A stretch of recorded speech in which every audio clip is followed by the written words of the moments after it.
Happy Halloween, everyone, and welcome back once again to Garry's Mod. I hope you've had a good Halloween season, and I hope you're going to continue having a good Halloween season for the next month or so. Those bright orange leaves are still on the ground, and spooky season is not over until that changes. Now, I talked last year about how, to me, I don't really like to make a big deal out of the day itself, because to me, it's all about the season. And I'm glad to see that sentiment is seemingly getting more popular. September through November, then Santa can cut in. That's how I see it. As you can see, I've spruced the place up a little bit since last year, invited some rather camera-shy friends over. And for the most part, I intend on just kind of chilling out on the couch and watching old Halloween specials. However, I do like to commemorate the day itself on the channel in some way. After all, it is a horror channel. And so the way I usually like to do that is to just compile all of the little maps you've suggested over the year and try them out in one big special for those of you like me who just want to chill out and watch something comfortable for the day. And so here is our Halloween Marathon number 2 for 2023.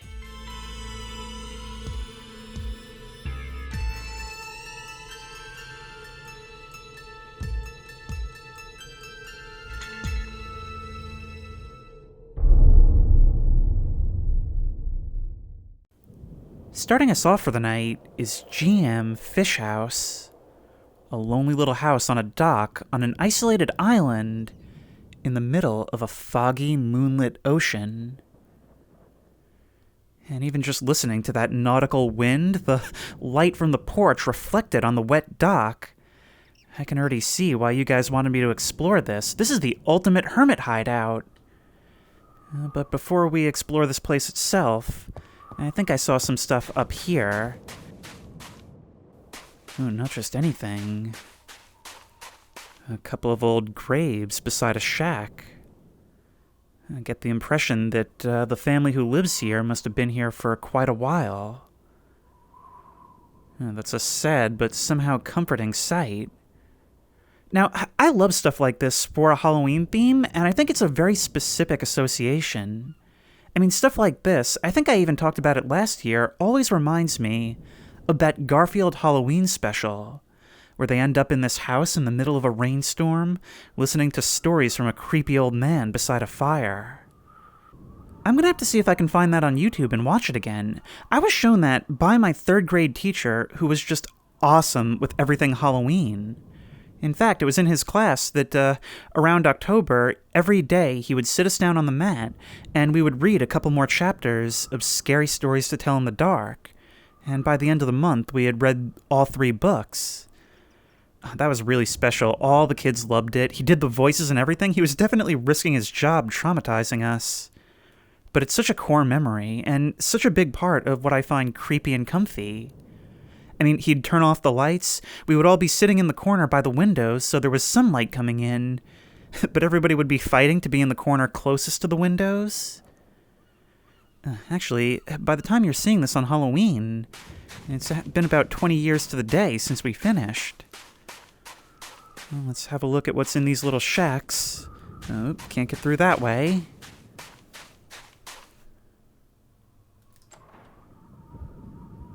It's actually just storage. You know, I'd imagine a family that would live out here, away from the stressors of the world, would be pretty tight-knit. And I'd like to think they'd be more tight-knit than to bury their loved ones next to the storage shed. Like this whole beautiful property. And this is all you got? I suppose it is nice to be buried under a big tree like this, though.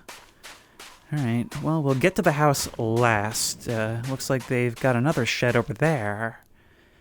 Now, if this is how they treat each other, then maybe they split off into different dwellings. Okay, well, maybe we can get just a little sneak peek. Ooh, what does that button do? Family photo on the table. Okay, maybe they're not so bad. Ooh.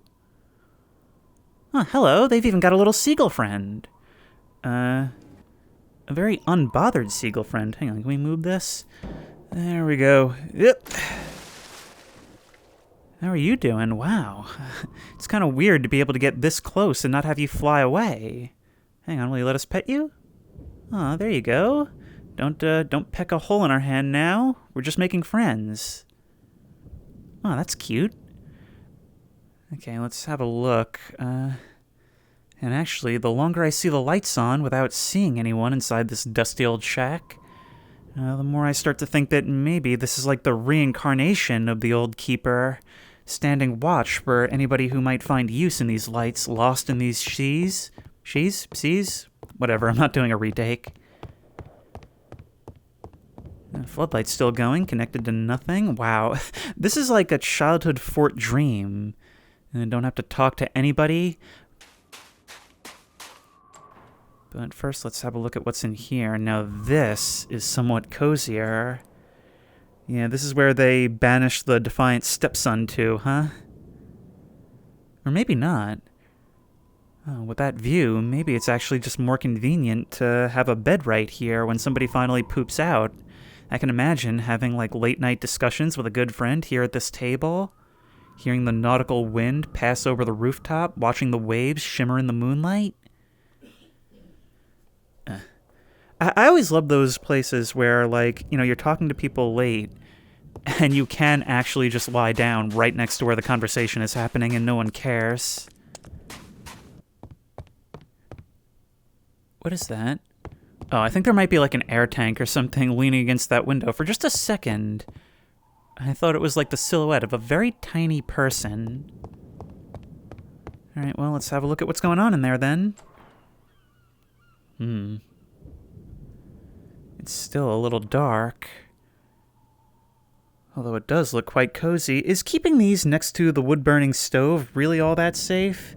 Answer probably, but I still, like, you've got the whole place. Why even chance it?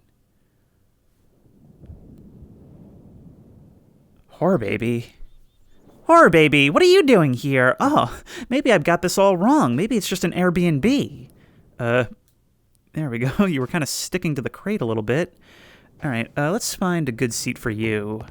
Right over here. Here, you can watch some TV. You can watch some TV. Well, let me know if anything good comes on. Oh, look, it's got more of a loft than a second floor. I can just imagine being here during a storm, going up and down the stairs by lantern light, all the boards creaking beneath your feet. Oh, look, they've got computer games and everything. The computer case maximized for airflow. Actually, in cases like this, I think it can actually make airflow worse when it's more open, but you get the idea. Actually, oddly enough, this place doesn't even have a bed. It may be built for comfort, but well, I guess they sleep in the exterior shack. Maybe even this was too much civilization. And what kind of creepy old house would it be if not for some creepy old haunted portraits? Now, where was that button? Right here? Oh, it just turns out the light.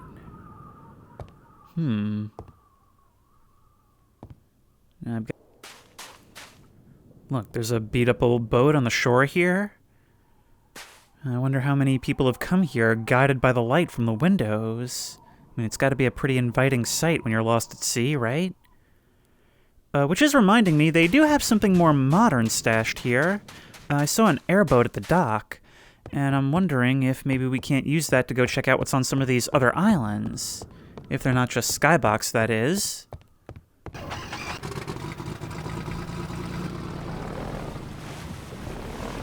Oh, wow, that's headache-inducing. I'd forgotten how bad that was. Ooh, this one's got the gun. Hang on, how do I fire it? There we go! Ooh. But it seems we can't reach those islands. That's lame. But look at that from a distance. This has been great for setting the mood. Now on to the rest.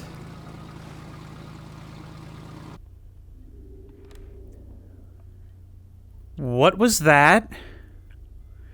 Okay, Safety Glock, your time to shine.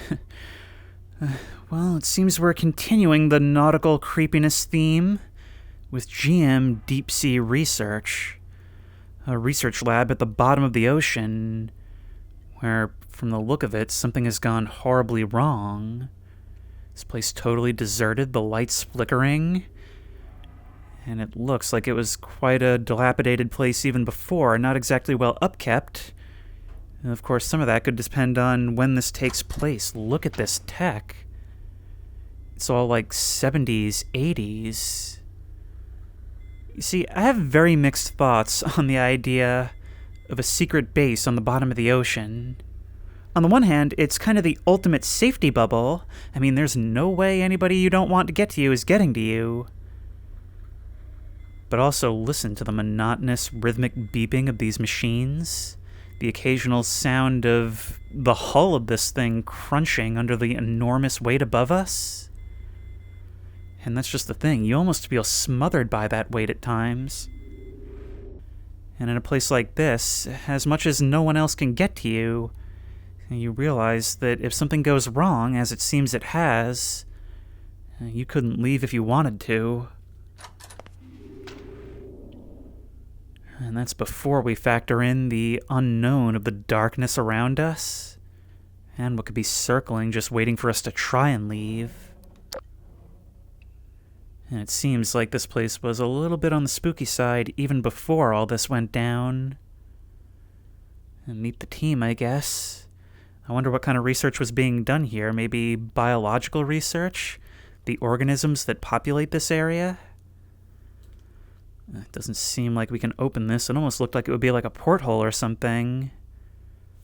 But yeah, I've always been fascinated by the ocean, and in particular the deep ocean. We just know so little about what's there, and what we do know is absolutely fascinating. But there is that scariness in that unknown. This seems like some kind of central staircase. Oh, look at the shadows from the grate. Yeah, we've got a lot to go up and a lot to go down, or it looks like there's only one floor below us, so maybe we start with that. Start from the bottom and work our way up, and hopefully somewhere near the top there'll be some way out of here. Then again, do we really want to get out of here? What is this? Doesn't seem like this one opens.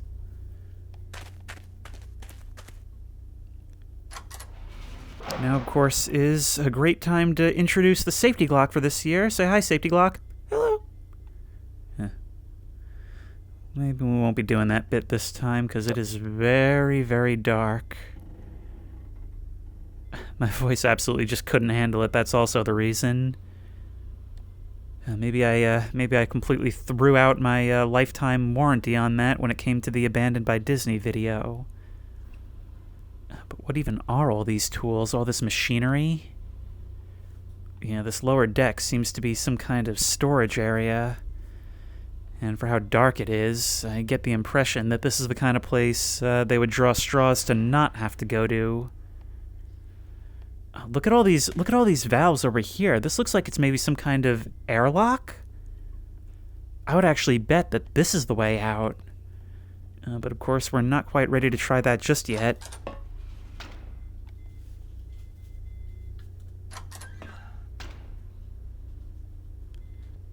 You know, I really appreciate just how dirty this all looks.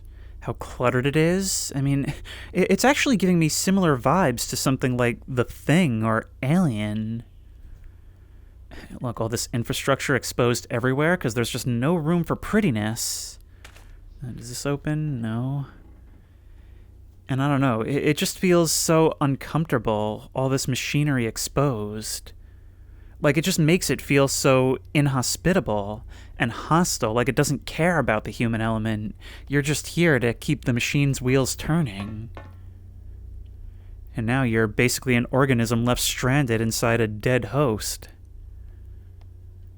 A whole lot of doors here that don't seem to open. Oh, this does actually open. Okay, so we should start trying some of these. Oh, there's brushwork going on. Oh, an elevator. All right, well, maybe we don't want to be using that during a breakdown of this magnitude. Yeah, look. I can just imagine this place going from a workplace to a tomb. All it takes is one flick of a switch, I'd imagine. Can we open? Oop. The thing about brush doors, they, instead of pushing you out of the way, you push them closed again. I don't know what I'm doing wrong, but there's gotta be some way to open these, right? I mean, why else would they be here? Oh, that's kind of cool. We've actually got some sounds from what sounds like maybe like the AC or like some kind of air filtration up above. I suppose you'd need to recycle oxygen down here, right? I think what's getting to me, so that was actually kind of welcome when that started because it at least shows that something is working. I mean, a place like this requires a lot of infrastructure to keep it going. I imagine that everything going silent means you've now officially started to suffocate. This looks like some kind of lab. And this is an office. I was wondering if this wasn't maybe some kind of like decontamination chamber. I mean, if you're working with all kinds of foreign biological samples, you never know what it might do to a person. Oh God, imagine a disease outbreak down here. Good news, it's already quarantined. Bad news for anyone living here. Some kind of tank, maybe, for specimens that they would have brought aboard? Huh. That's the thing. There's very little difference between what we would consider to be aliens and the life that's found on the bottom of the ocean. So I just had a bad thought. We're on the bottom of the ocean. There's probably no light down here. What if that is open? I mean, for all we know, it is, right?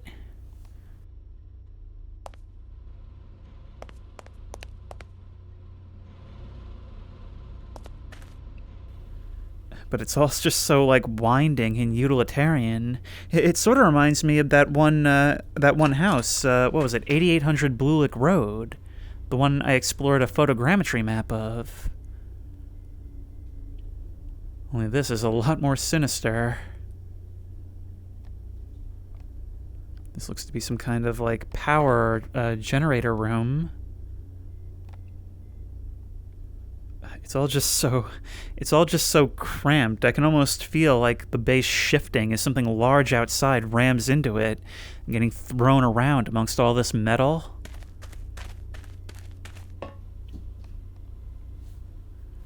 Alright, well, let's head up a floor.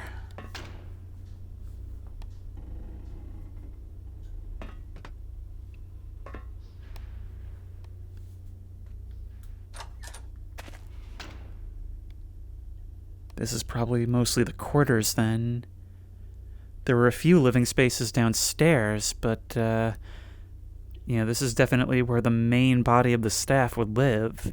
Maybe downstairs is the handful of scientists, and the rest is all engineering staff and whatnot.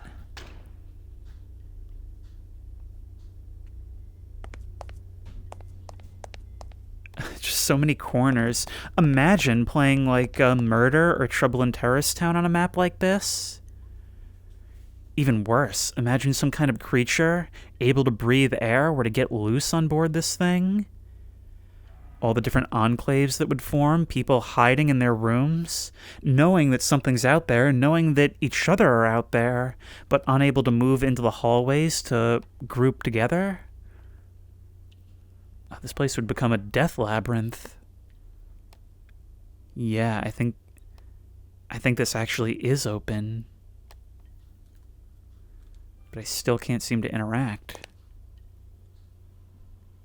Imagine what this light might be attracting right now. Imagine if something just like slowly emerges inches away from the glass and bonks into it, leaving a crack. What's even the point of having portholes this deep, honestly? Unless you're watching someone doing work outside? And who is this ritzy higher-up that gets their own bathtub down here? I feel like a shower even is a luxury.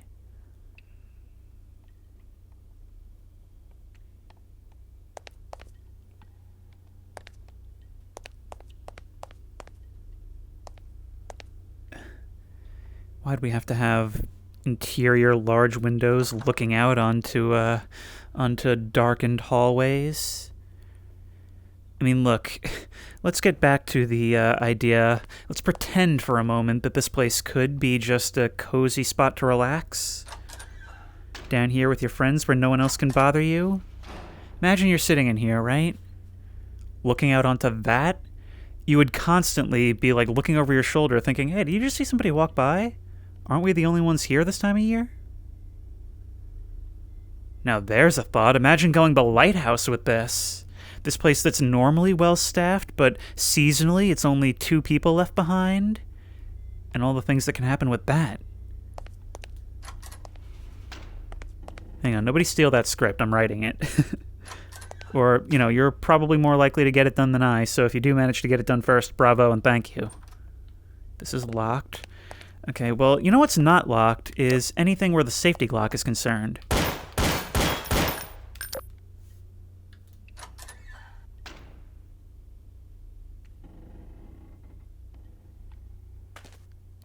Is this like some kind of brig? I guess they do need somewhere to stash people if the ocean madness sets in. Even worse, imagine you're the only sane person of the 2-man crew left behind, and you have to lock up your only compatriot. Going about your business, keeping the base running, constantly hearing them beg from the locked room, knowing you won't be able to see them again in person for months.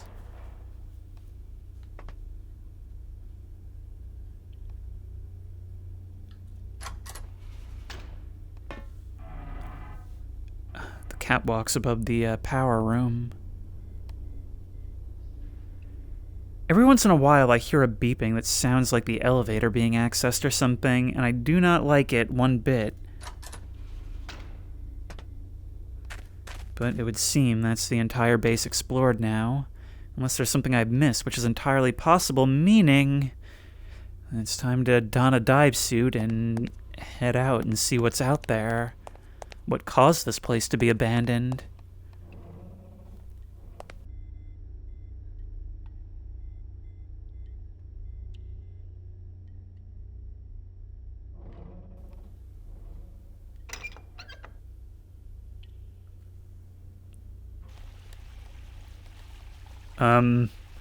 Okay, maybe that was supposed to be closed first, but I don't have another man for this. The properties here are truly anomalous.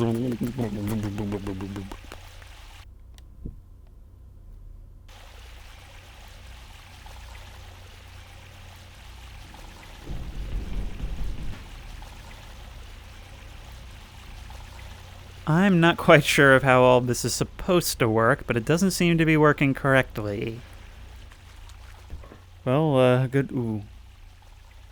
Oh, this area is flooded as well. This whole section of the base has completely flooded, which is why we seemingly find ourselves trapped in there. It really is a tomb. Alright, this is kind of reminding me of the Abyss now.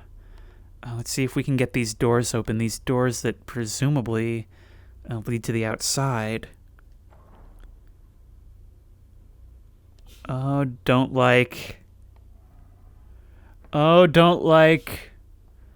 Really do not like. Okay, we might need something a little more than the flashlight, but I'm not going to resort to that just yet.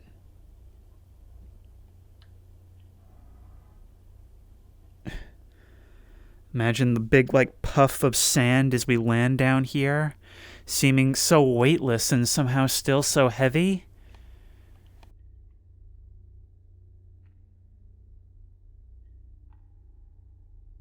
Alright, let's inspect the exterior of the base and see what we can see. Unfortunately, it doesn't look like I can see much of anything through these windows. Well, there's no... aside from the collapsed walkway inside the antechamber, there's no damage that I can see. What is this over here? Some other porthole that doesn't seem to be doing anything. The legs it's standing on seem to be intact. That's a very nice bay window, but I've never seen what it actually attaches to. So far, exterior inspection appears to be going well. Hang on, wait, does this valve do anything? Can't quite reach it from here. Maybe from beneath? No, it doesn't seem to be doing anything. What about on top? I can't actually get up there. Alright, well, nothing left to do now, but try and explore what's around us. Look, all these huge rock formations. Oh. Oh, they actually form what looks like a ring around the... Wait, there's something else there. There's something else over here. Can we get through? Another portion of a base, it looks like. Only this one's been eaten into. Oh, that doesn't look good. Oh, this is not going to be easy. There we go.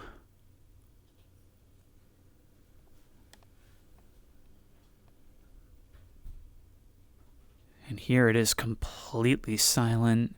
It's like something crashed through here.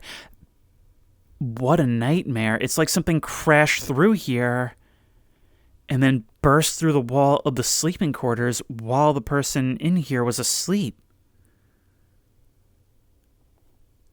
But no body to be found. That is highly disturbing. Was this just decompression? I mean, this looks like it's been blown inward, but I suppose it could have ended up here afterwards. Either something broke in here and knew straight where to go, or something flew across the room and punched through the wall. I suppose that's what happened either way, just a question of whether it was organic or not. But we find here yet another wall of stone. Can we try and go over it? No, we can only get so high up. Our suit is only rated, I guess, for these depths. What is all this? Oh, we can't even make our way all the way to the top. Is there some way inside? This looks like a whole, sunken ship. Hole in the hull on this side. From the look of the rusting, it looks like it's been this way for quite some time. Years. A bathtub. 2 bathtubs, maybe. I'm wondering if this wasn't maybe, tiled floors, some kind of cruise ship? I mean, it's so difficult to make my way down here.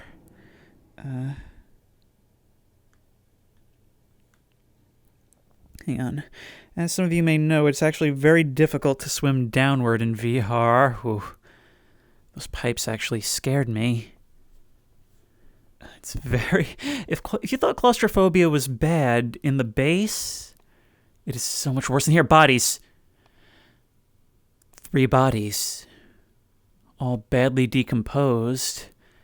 But not nearly as badly as one would think. You would think they would be bones, if not even dissolved beyond that by now by the seawater.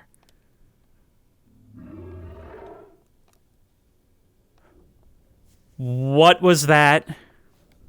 Oh my god! Oh my god! Oh my god! Oh my god! Oh my god! Ow! Safety Glock! Alright, returning to the site of the wreck now.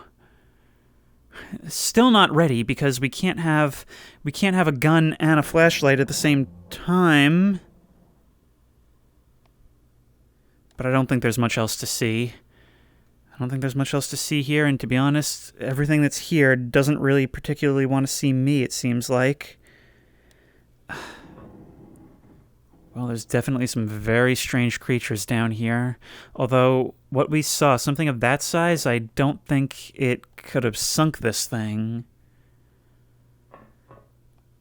Imagine surviving the initial sinking in an air pocket or something, only to then have to contend with things like that.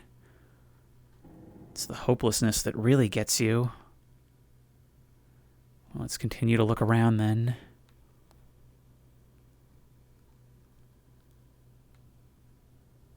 Oh my god, okay, it's another one, it's another one, it's another one, it's another one. But that one seemed content to leave me alone. Those giant gaping mouth creatures. I wonder what they're eating down here to sustain something of that size. Something here as well. Looks like an overturned boat. You know, it always fascinates me, shipwrecks. The idea that something someone once inhabited that maybe had some personal emotional attachment to. Well, so many of them have gone down in the harsh conditions of the sea, whether from war or weather. And they all end up somewhere. Human influence, the fact that it just litters the bottom of this alien world and becomes part of that ecosystem is something that's always been really fascinating to me. It looks like we can't move beyond this edge here.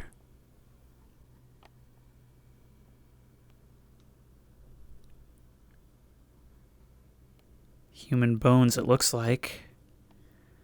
That or Darwin having a deep-sea vacation, which, come on, man, come back to the resort. The resort in this case being the base.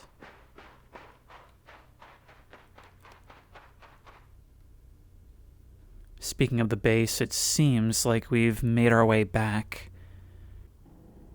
How's this for your submechanophobia? I mean, there is just something that I haven't talked about, which is that it's just so creepy being down here in the absolute darkness and seeing these huge man-made structures appearing on the edge of our lights. The idea that all of this is just down here in silence, waiting for someone to come upon it. Well, I'll tell you what, I think in order to make sure that we've actually seen everything, I'm going to have to borrow some bigger guns from this place. This should do us a bit better. And we can even use it with the safety Glock. Why does it have to be bright red instead of something more clear? Well, don't look at me. I don't make the rules. I just come up with them and do them.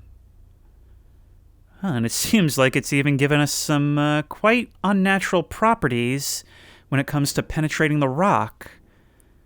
Perhaps we shouldn't be standing directly in front of it. Might be some radioactive elements. But yeah, that gives us a much better picture, if maybe sometimes casting a bit of an unnerving shadow. But that should be a much bigger advantage than what we had before, at the very least. Come on, why are you doing that? Is it like clipping into my own body or something? And I've got unfinished business with the boyo at the wreck. Oh, look, we can even see the dense clouds of matter in the water above us. All right, let's get up here. Where's that thing at? I'm ready for round 2. Or maybe we should look for the one that's swimming around out here somewhere freely. For just a second, I saw like a distant light in the darkness. Yeah, definitely gonna have to emphasize the flashing lights part of the flashing lights and jump scare warning in this video. But where is that thing? I think we last saw it over here somewhere, right? So maybe if we hang around, it'll show up again? There's something floating up here. A random bit of metal, that's strange. I mean, if getting out and working around the base is going to be a thing, you would think that it would be like Abyssal Plain, where there's all kinds of lights and tethers in the area around it, right? Why wouldn't they do that? Answer? Maybe they wanted this to be a spooky-themed creepy base. That looks like a bone fragment as well. Oh no, oh no, oh no, oh no. There you are.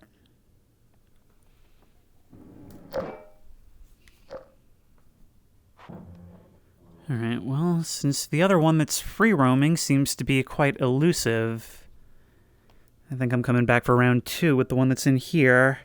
Let's see, will we be able to trigger it again? Or has it decided to turn tail and run? Well, that's also an acceptable answer. It was right around the corner from the corpses. Doesn't even clean its plate. Alright, let's look. No? Not coming back? Well, that's your problem. And by that I mean it's not your problem. But anyway, that was GM Deep Sea Research. And I think I'm ready to get out of the ocean for this video. Oh, that was really, really cool, though. I liked how we had the base that had such a vibe to it. That feeling of isolation, yet relative safety for the moment. But it was a tentative safety, something that felt like, you just couldn't stay there forever. It was, well, it's like I say in Voices of the Void. It's like a quiet crisis, where you're running out of time, but nothing crazy is happening. But then you'll realize just how inhospitable this place is if you do decide to be proactive and go have a look at what's lurking in the darkness around you. After that experience, I feel like I need a moment to catch my breath, so to speak, and maybe just a little bit of exposure therapy to help me get over my newfound fear of the depths. Well, not new, but you know what I mean. And I can't think of a better place to do that than GM's 70s pool, which seems to be based on sort of modern architecture of like rec centers, which sort of hits personally for me because I feel like a lot of my childhood experience with Creepy and Comfy comes from the rec center that I used to go to swimming classes to as a kid. I remember the winding hallways to get to the pool, how absolutely huge it seemed, and how creeped out I was feeling so small in that large pool, looking up at the windowed balcony above. But unlike the previous map, these pools are much smaller, much more enclosed, and much brighter, so I think I can handle this, although the shadows in the deep end are a little bit spooky. Now look, I actually did choose this map for a reason. It may be small, but it comes in 2 flavors. But I'll get more to that in a moment. Suffice to say, I really want you to take a look around at this place. Take in the scenery, take in the vibrance of the orange pillars and the light reflecting off of the surface of the pool. Because we're going to see it in a different light pretty soon. But now it's time for us to get over our new fears by jumping off the high dive. Something which I never actually did because I had no problem being called a scaredy cat as long as I didn't have to drop like this. Here we go. Okay. Glub. I think I'm over it, at least until the next time I get engulfed in the darkness of the deep abyss. I was doing the whole exposure therapy bit as a joke, but I have to say, it was actually surprisingly calming being able to sit at the bottom of that pool and look around and actually clearly see everything around me. But I suppose we should just start looking at these back rooms then, right?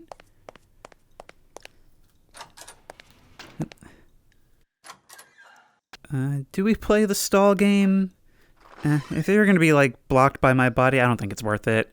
I'm sure there's nothing back there, but, yeah, I actually do have a lot of good memories of places like this. Even though it was creepy, I just think about all the friends I made in swim class, of the scout meetings we sometimes had at the pool.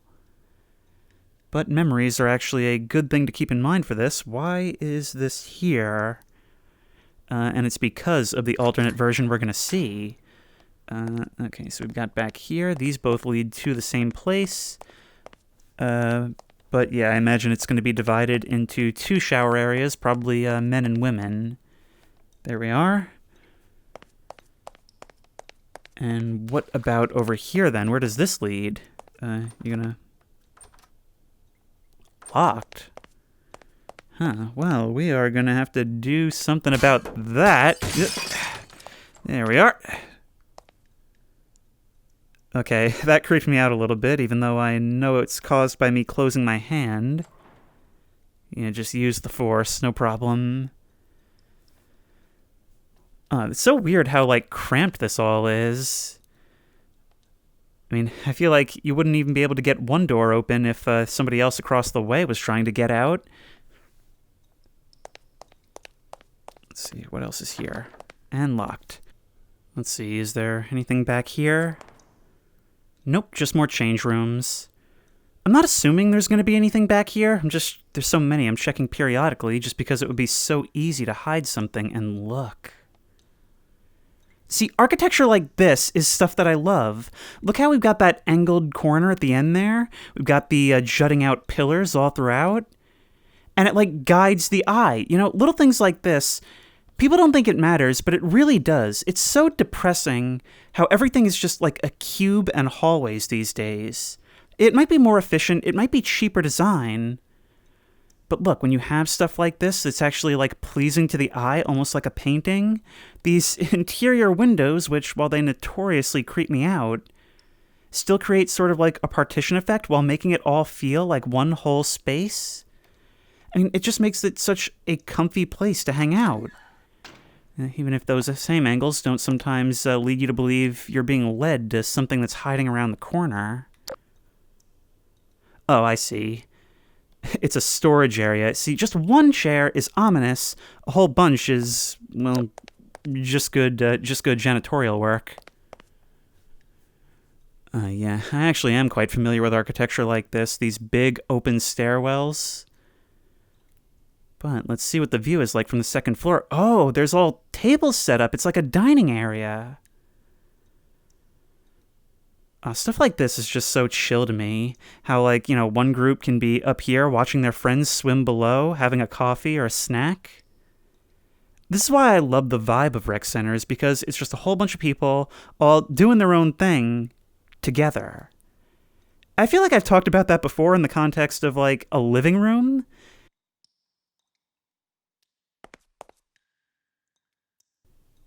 And out here is where we... Ooh, wait. This is like a ground level parking lot. That's cool. So it must be like... it must be either dipped into the ground or we're up on like a hill or something. And here is where we get the snacks. So look, there's another one of those soft partitions, even just from where you get the food to where you eat the food. We've got the little cozy spot, and we've got the more social spot right there. But either way, there's a window separating the different areas. I probably sound like a crazy person if you don't understand what I mean, but all of this is so important to creating a mood in a space. Got these back rooms. Yep. And I'm guessing that this door in the back won't open. Oh, wow, it actually will.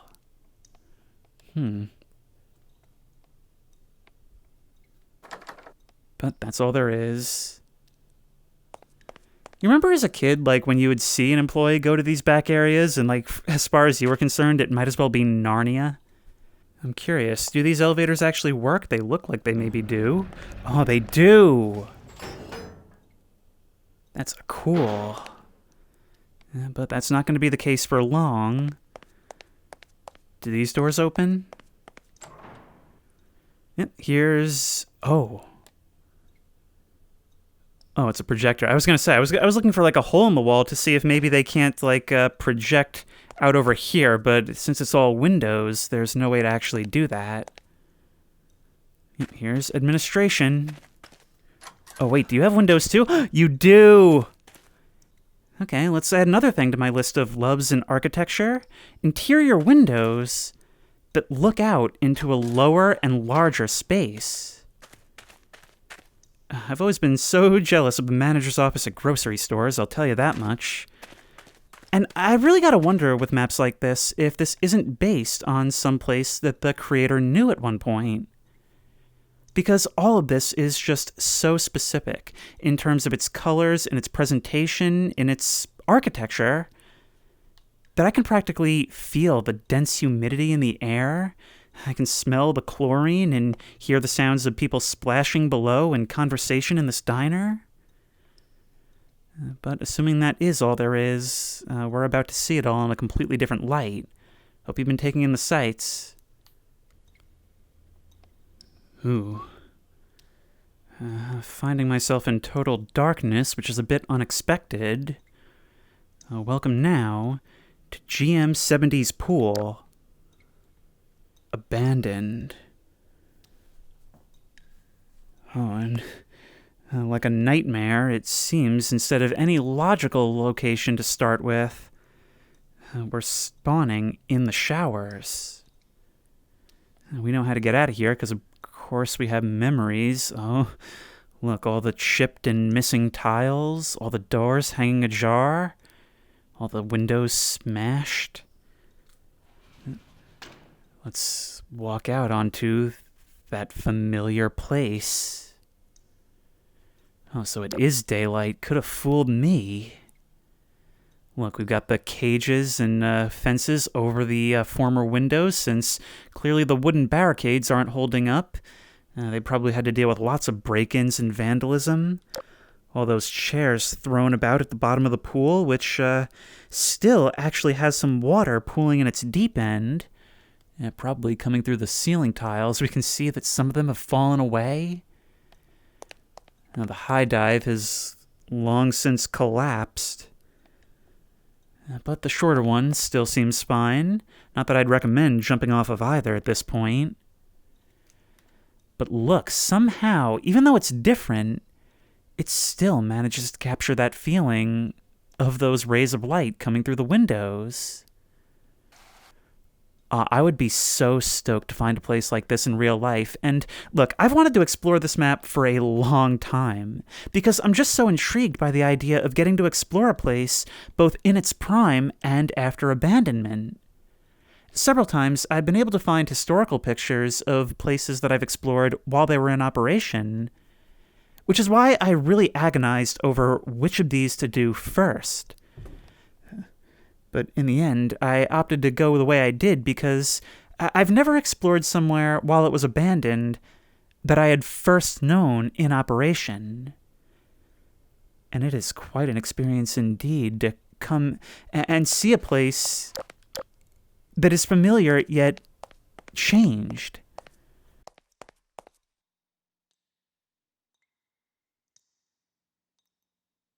Because it really is a trip to see it just changed like this, and even though I've only been recording for a few minutes at this stage, it does feel like walking through a memory. Let's see how these bathroom stalls are holding up. Actually, pretty well. You know, given how destroyed those windows are, I have to say, there is not a whole lot of vandalism. Pools usually are such a target for graffiti and damage.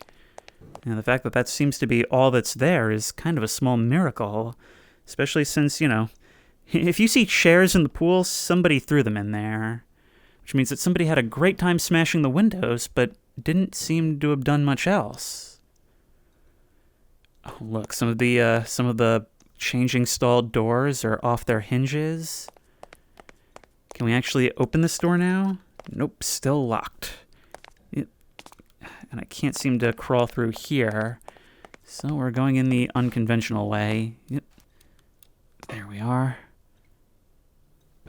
Can I move you? Come on, get out of my way. Yep. Oh, wow, a huge chunk taken out of this thing. And that mattress seems to indicate that maybe somebody slept here for a time. I could see that coming into this more interior room so as to get away from any dripping water and whatnot. And be less exposed to the elements, less likely to be spotted from outside. Yeah, it's crazy. It's always crazy to see what gets destroyed, what gets annihilated by the elements, and what manages to stay intact for a really long time. I mean, to be honest, I could see a place starting to look like this only within a couple of years of abandonment. Actually, seeing the way places decay is kind of fun all its own. Because the way a place falls apart actually kind of helps to tell its story. I mean, when you see something like this, you think, okay, maybe not a whole ton of vandalism, maybe a couple of groups got in a couple of times. I would think that this is mostly destroyed simply by water, which certainly makes sense, but it's all these collapsed ceilings, all the wood getting all moldy and crumbling. And much of this does actually depend on how quickly the windows break. Because that's how it is. Once the water starts getting in, it's all over. A place can go literal decades and still look almost the same as the day it was abandoned. But once there's water getting in through the ceiling and the windows, forget about vandalism, the elements will do this themselves. Although this looks like something a little more rapid pace, a bored teenager taking a chair to the walls. I just hope they're careful with the elevator shaft. These things always make me nervous, especially since I can never resist the urge to have a peek down the shaft. And now I can feel a different type of air. Before I talked about the humidity and the smell of chlorine, now I smell that musty, moldy smell that I've really come to enjoy all its own, to be honest. Yep, there's the boards all over the front door. The rental area seemingly totally closed off. Let's have a look in the diner.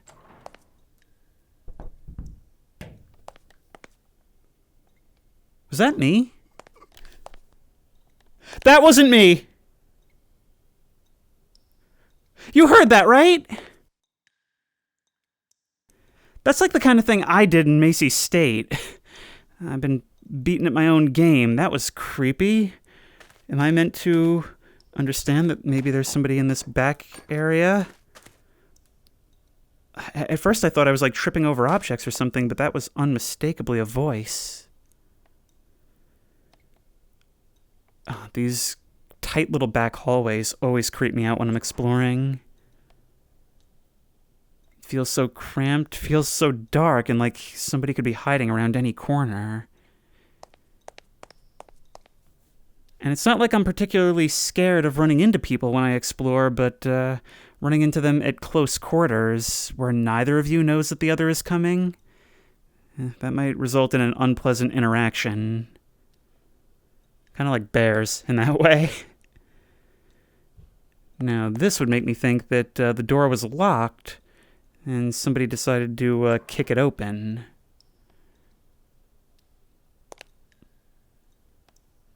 I absolutely love what they've done with the ceilings here. These things never last too long, these false ceilings. Yeah, sorry for the cut. The physics had a little bit of a freak out right there. I see they've adopted an open office plan. Now, let's have a look at what things look like from this window now. Oh, this is so cool. This is reminding me actually a lot of the Hangman's Wellness Center. I mean, they didn't have an indoor pool, but it's the same kind of thing. These overlooks that look down onto everything you've been through so far. I can just imagine seeing a group of kids come through, maybe try to force their way between the fences down there. I would probably kill my light, just observe for a while, and if I decided they're not a threat, maybe just kind of stand here hoping to be silhouetted against the back, and see if I can't maybe scare them just by standing here. Maybe start bellowing out, knowing that they can't see me, and seeing their reactions. This place would be an absolute treasure to find if it were real. But then again, like I said, I wonder if it isn't real, whether it's abandoned or not. But I think we've seen about all there is to see here. Seriously, I don't know if I've ever played another map that reminded me so much of real Urbex. And having the choice of the two versions, the abandoned and the intact, is a really cool way to emphasize why this is so appealing.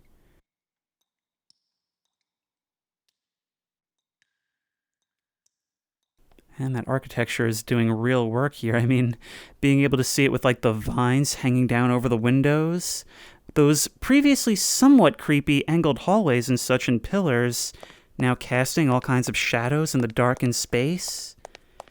That really is something. I mean, that's the thing. It's the same but different. And that's what's so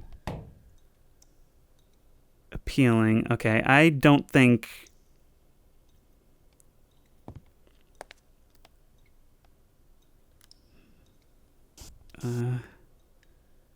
sounded like it came from over here, and it sounded too far in this direction to actually be me messing with physics props. Yeah, this would be about the point that I start thinking about leaving. If you enjoyed this, I seriously recommend going back to the Urbex playlist and looking for the Hangman's Wellness Center videos, especially revisited, because it is so much like this.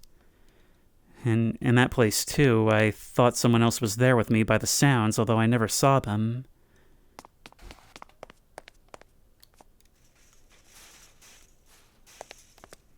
Oh, wow, we actually could push our way through here. Yep, that definitely would be the entry point. Hello, what are you? Well, ain't that a mystery and a half? Alright, well, on to the next one, I suppose. Next up is GM Wild West Mines. And look how cramped this is. All these jutting, jagged walls. But at least the lantern suggests someone may have been here recently. Which is why we're going to be carrying our own if it gets too dark. Although this area seems to be well lit enough. Oh, this is quite a thing in VR. Look how low these beams hang, and the fact that the way has seemingly collapsed behind us. Honestly, this is one of my nightmare scenarios. I hate doing stuff underground. I mean, if you've seen any of my videos of the Tunnel of Nope or any other such tunnels, it's just the worst, because unlike regular exploring, if anything goes wrong, you can't just, like, bust out a window or something and climb out.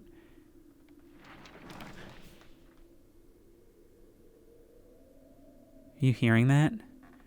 I mean, besides the very ominous rumbling and creaking of the rock above us, I can hear a breeze going through here, which I suppose would be a good thing, right? It means there's got to be an exit somewhere. But I don't know, underground stuff skeeves me out, and the thing is, I don't even have experience with stuff like this. I get freaked out enough in these cramped and claustrophobic steam tunnels. But imagine something like this, where there's hardly even room for people to crawl through, let alone work.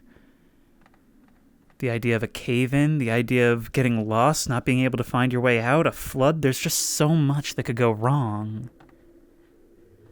And if it does happen, there's no guarantee that rescue is even going to be possible, especially the deeper we go. I'll be honest, I prefer this stuff when it's the theme of the line at like a Disney ride or something. Not so much the actual thing. I think the people who explore mines in real life are crazy. I would never do it. I mean, the more I read about caving and like spelunking, the more I just feel like it's cool, but definitely not for me, even just from the taste I'm getting of this. VR definitely makes the experience land more. And the worst part is, I feel like this is actually probably even more open, even less cramped than the real thing would be. And even now, I'm having to duck past every area. That looks like something that sucks a lot. But I guess we're gonna have to go for it. That snap you just heard, that was my knee. Accepting all donations for my recovery. Doesn't hurt or anything, just, it's pretty awful. If anything, I should be sending donations to you for having had to hear it. Rock slide or whisper? That is the question. Oh, I think this was just glitching out, but it seemed like my lantern was actually flickering a bit. Oh, I do not like this one bit. Why are we doing this? We're gonna discover a race of eyeless cave people. And why did we want to come here? Okay, this was our other option for a path. And I think exploring this way will be the way to go. Oh, but look at how winding and convoluted this all is. Can you imagine, like, dozens of people sweating and working down here?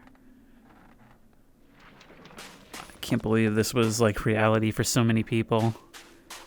I mean, just awful, and I'm imagining this is also much better lit than the actual conditions would be as well. There was no OSHA back then. Oh, can I not get through? Wow, I'm getting caught up on every little thing. I've been in like a half crouch state this entire time. That's how tiny this all is. Imagine working like this, being able to hear those rocks roll, not knowing if this one is going to be it. People have found, like, boxes of TNT and such in abandoned mines. And I don't know if this is true or not, but what I've read is that you've got to be so careful that, like, even a loud noise could potentially set it off at that point.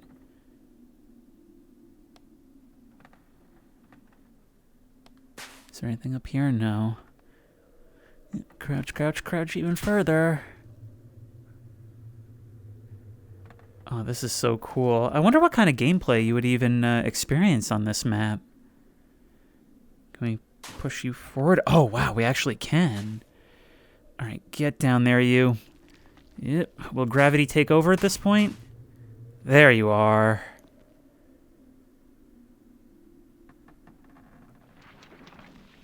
It doesn't look like we're getting up back that way. Yep.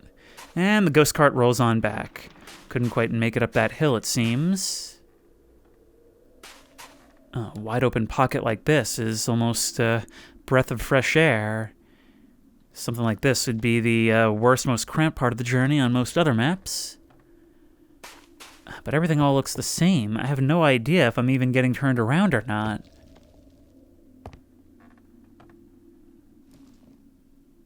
But I suppose we can cross off one more thing on our scavenger hunt. I mean, there truly is a Garry's Mod map for everything. Look at all this rusted metal equipment. I mean, I will say I get the appeal, at least, of exploring mines. I mean, even if it is like the most dangerous type of exploring there is, when you walk through here and you see like a rotting old ladder or a rusted wheel, that's something from like 1880. And it's so rare to be able to find something that's been left for that long, but, well, that's the reward you get when you're someplace nobody else is really crazy enough to try. From up here, it almost doesn't look so bad. You know, it ain't the Paris catacombs, but I feel like getting lost down here would still be quite a way to go. I mean, actually, a horrible thought just occurred. Imagine getting lost in a place like this, not knowing that the entrance actually caved in.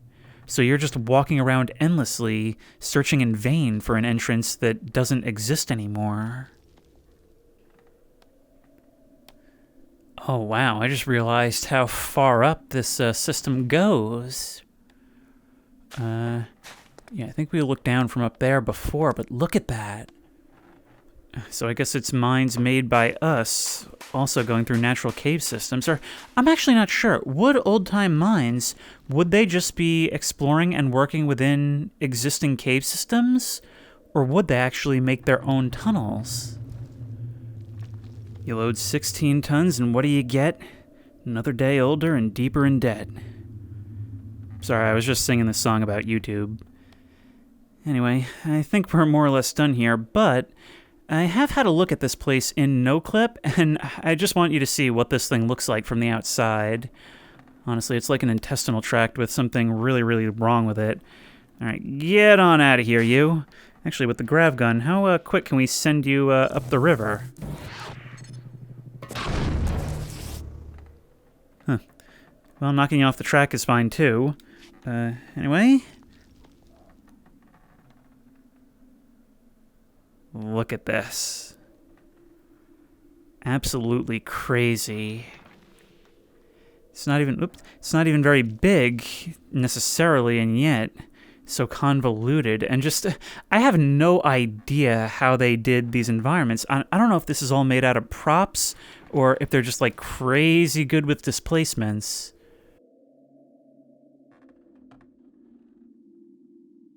But this map is something else, truly.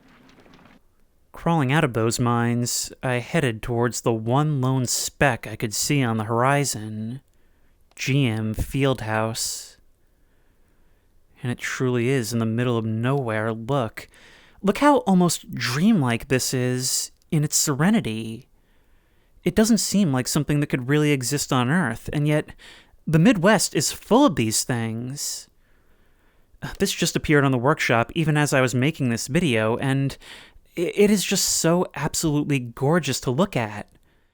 And a house so remote, it makes me think that the story behind this must be such a positive one. I mean, whoever built this came out here and essentially lived the American dream.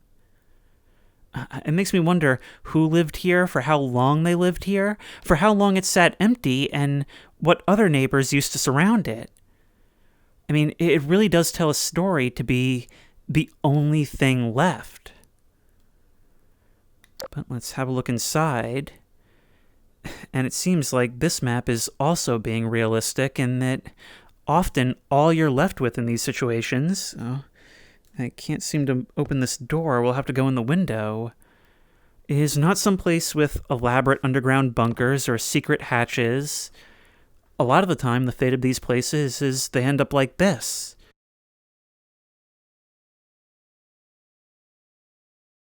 Stripped and bare, the paint all long crumbled off. And yet, you just know that it's got this whole intimate history that you'll probably never be able to see for yourself. But you still feel privileged to be able to walk through it.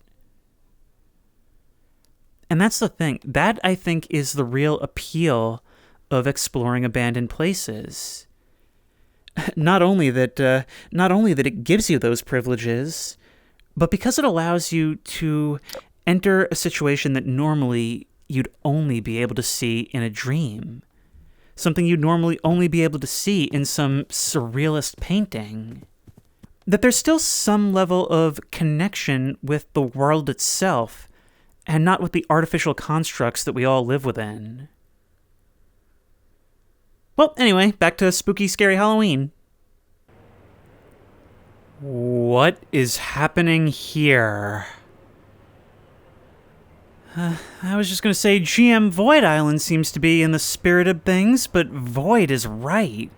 Oh, this is super disorienting to look at in the headset.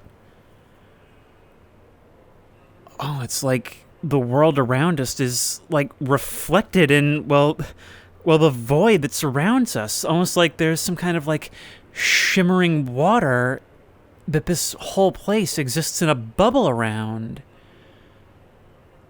Look, we've got a destroyed tower up there, some smoke coming from the chimneys, light glowing from the windows. And the faint sounds of almost something like a train station.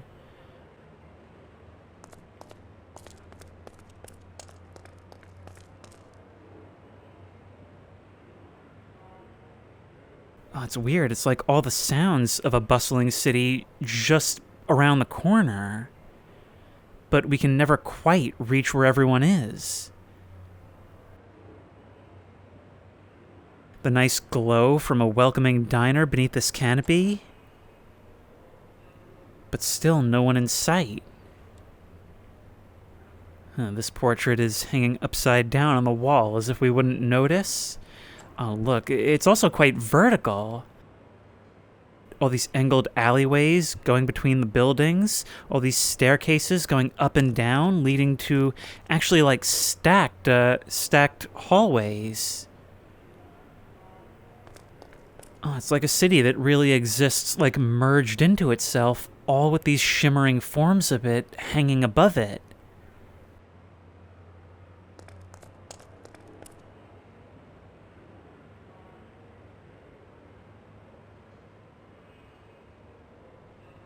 I'll tell you one thing, it's one of the more original concepts I've seen in a while. Actually, it kind of reminds me of my friend Sarah's map GM yesterday, which you should totally check out.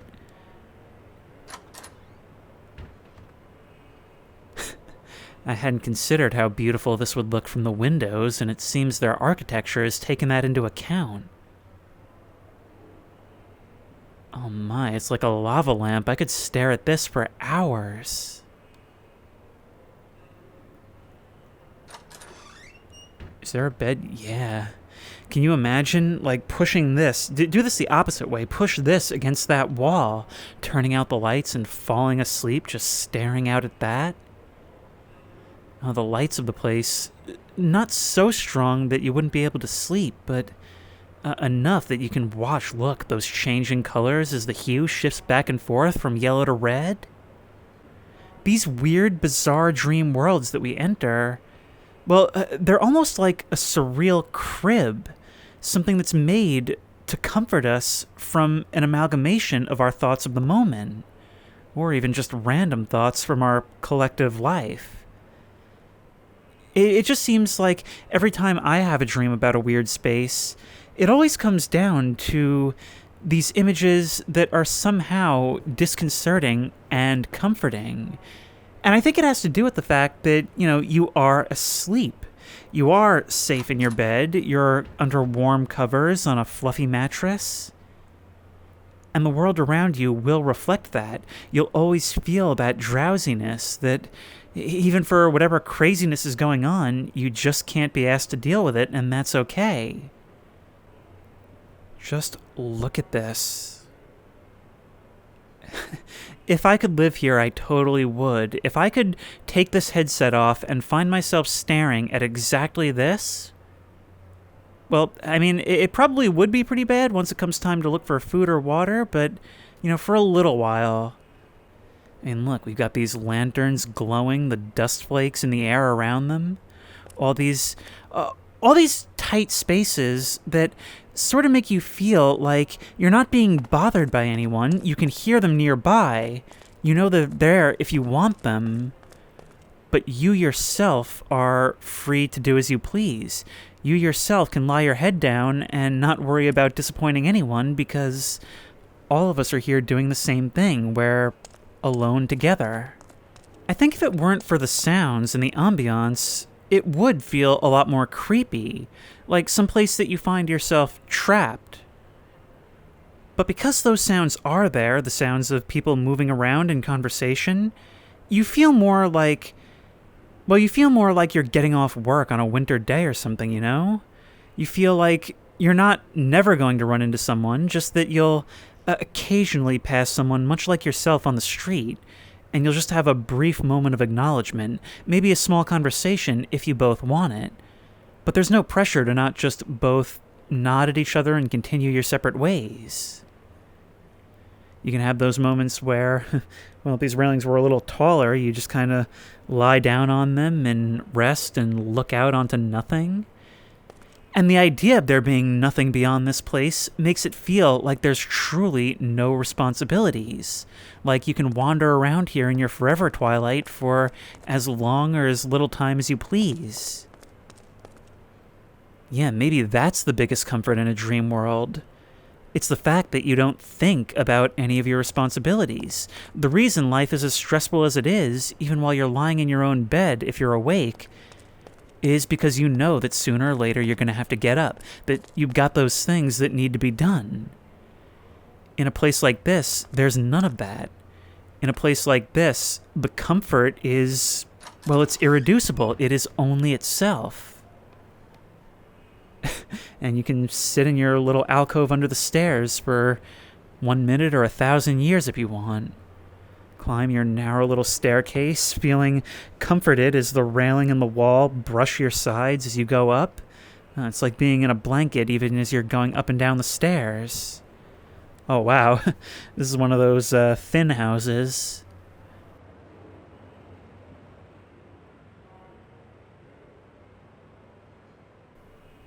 I mean, those who like them really like them. Come on, let me through.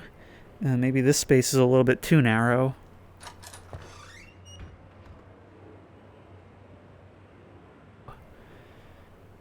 I wonder if there's not maybe some way to get up into that tower. Wow, this whole place is so vertical and crisscrossing. Some of these buildings so thin and narrow that I honestly have no idea where we'd even go to get down there. It's so easy to lose track even of your own height without trying to reach somewhere else. It looks like we can get down right here. You know, this does actually kind of remind me of the city from Cry of Fear, in a way. Then again, I suppose with the themes of that game, I don't know if that's what Swedish cities actually look like, but it does bring across a very similar vibe. The idea that you're just alone in this endless void, and even though that had much darker themes, there was still a certain sense of comfort in wandering those chilly nights. Now that I think about it, I can feel a vague chill from this as well. Here we are. Ooh, is there something here? Oops. I think this door is trying to make a YouTube poop remix.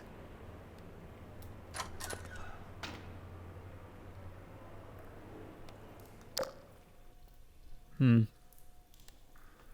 this is a little dingier. Look at all these windows glowing, lighting up the side of this thing on the edge of the void. Every little feature about this is just so pretty to look at. Look, the shimmer above it that almost looks like fires, like a city burning, and yet it's such a positive thing. It makes you realize how beautiful fire would be if not for the implications it bears with it.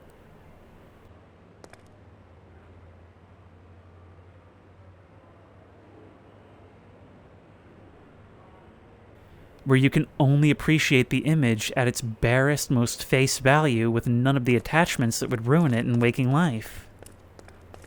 I ended up having a lot more to say about this map than I thought I would. Well, let's see what's down here. Just drainage. Actually, this somewhat supports the theory that it's just a cloud of water that surrounds us.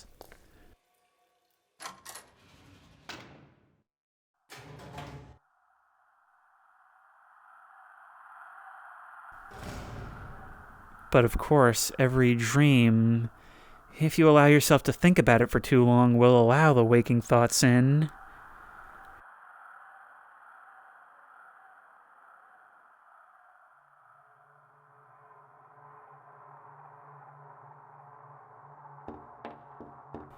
We may have had some control over the outcome, but this is not yet a lucid dream. So we'll have to have a look.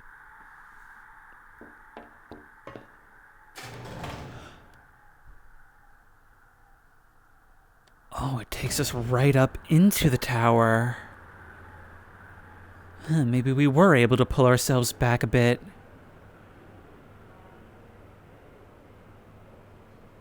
That's all we've got, a perfect view of the shimmer. Being able to look down. Now that I look at it this way, it's almost like we've spent all this time, all this comforting walk, in a little snow globe. And only from up here we're able to so clearly see it, but it doesn't diminish its role one bit. In fact, if anything, it makes me appreciate it more. We're in a delicate situation right now, is what just happened. It seems this part of the wall is... Okay, so here's what we're going to do. We're going to slowly rotate our head and crouch jump, and there we go. Okay. Yeah, well, we had to have some excitement here, didn't we? And I wonder if this isn't maybe the bridge that once went to civilization, once connected this to the real world. Maybe something happened which severed that connection, or maybe the people here just decided that this was what we all wanted.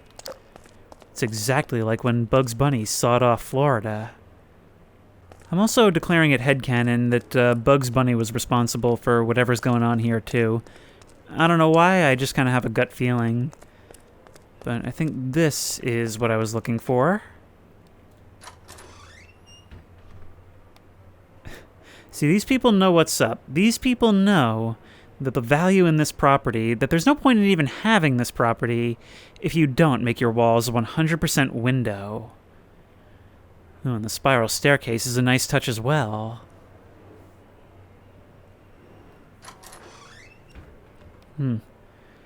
Even looking out over these alleyways is quite a comforting sight.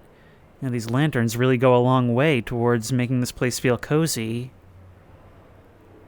I would really like to hope that there's no, like, equivalent to daylight here. I mean, I think the best part of this darkness, this relative darkness anyway, is that you lose track of time. And when you lose track of time, time ceases to matter, which is yet another major stressor that melts away. But yeah, I'm assuming that all of these will be more or less the same. And this utopia would be just about perfect if they could just put up like a railing or something. God, this whole thing looks like a broken neck waiting to happen. As the curtain opens, let's have a big round of applause for GM Theater. And quite an old theater at that, and look, we can even see what's going on backstage. Now, I've worked with many theaters, and this is a bit personal for me because they all just feel so old and creepy, don't they? Like, there's something about theaters in particular where whenever you're in them, it's almost like you can feel the echoes of all the dramatic personalities who have stood on their stages. Now, I've gotten that kind of spooky impression even just as an audience member, but it took on a whole new meaning once I actually started doing work and had to be in these places before the show and, worst of all, after the show, when most of the cast, crew, and audience had gone home and these big cavernous spaces were left quiet and dark. When you're on that stage, you feel an audience watching you, whether those seats are occupied or not. And when you're down in the audience, you feel eyes from the stage. It's almost like even though you can't hear anything with your ears, you can still hear the echoes of all the performances that have filled these places. It's like there's kind of an emotion and an energy that never really leaves. God, this place is creepy. Have I? Oh, wow, wait, we can go up a little further. Will this lead to some kind of, like, hallway that runs behind the booths? Oh, it will. It seems we're locked inside. The windows are all shuttered. Normally it throws me off when a map has no ambient sounds whatsoever, but having worked in a few places like this, it actually seems quite appropriate. Could have sworn I just saw movement down there, but it could just be like the long-distance pixelation that we're seeing. But yeah, look how dark that is. We can only barely see the illuminated stairs in the back. So I think we're going to be wanting to work our way over to there. Probably no point in searching every one of these hallways. Yeah, those signs say exit, but somehow I doubt that. Oh wait, we can go up even higher?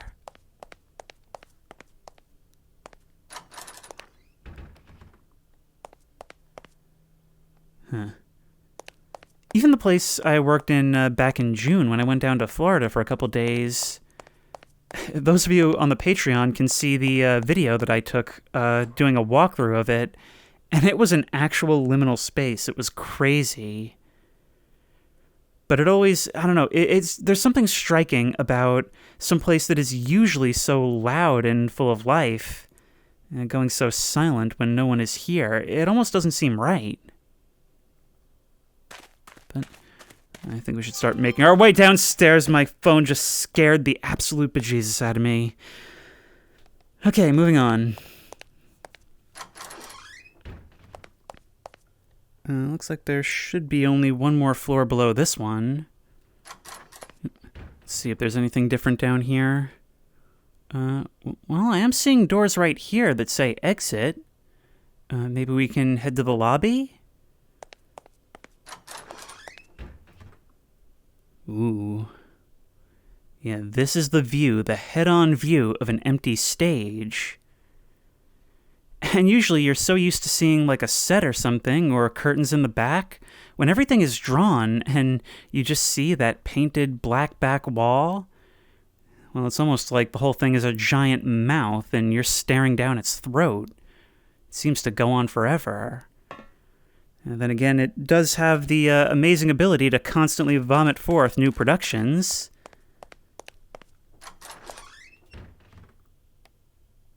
But it seems like we have made our way to the entrance. How far out can we go? You know, the lobby is its own experience.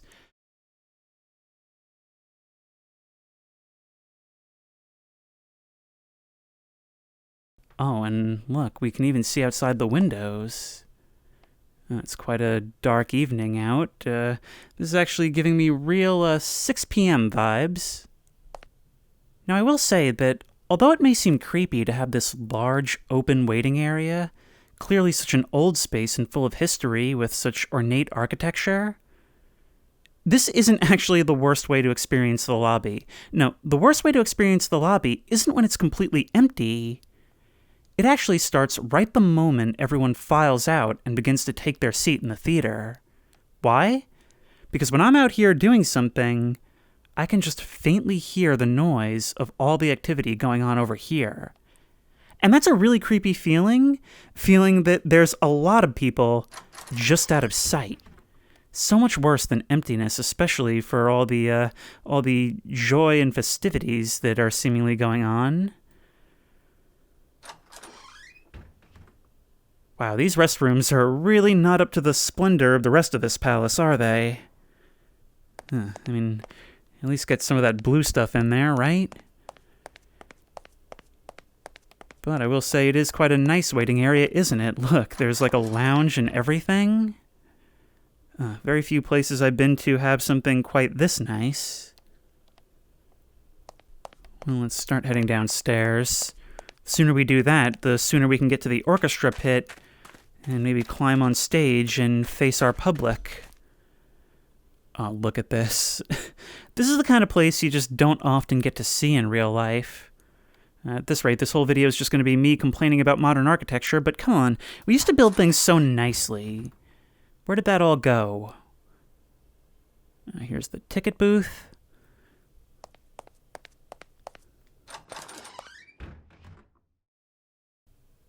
And I guess we've got some side stages, perhaps for smaller productions? That door wasn't open, was it? That one over there? What was that? Was that one upstairs, maybe? I don't think I've had any other doors close on me in this time. That's really strange. You know, I've heard it said that every theater in the world is haunted. Maybe one in Garry's mod is no exception? What is this? What did that do? Okay, well, we're definitely going to want to be looking into that some more.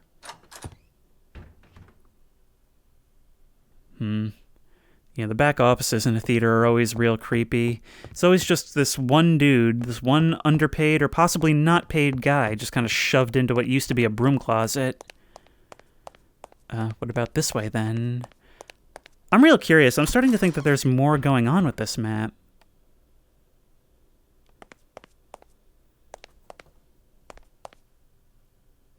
A place for people's belongings? Ooh, and each of these actually opens. I'm not going to be opening all of these, but yeah, definitely potential for Easter eggs. Wow, they've actually put a lot of thought into this. It's not just trying to recreate the stage, it's the whole place and all the infrastructure that goes into it.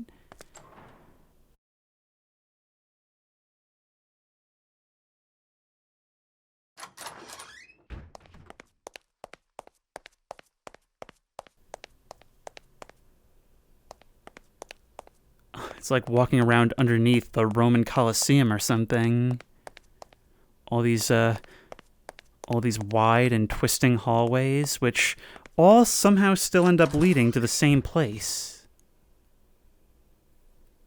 This must be a side door, although it's so dark outside I can't quite tell.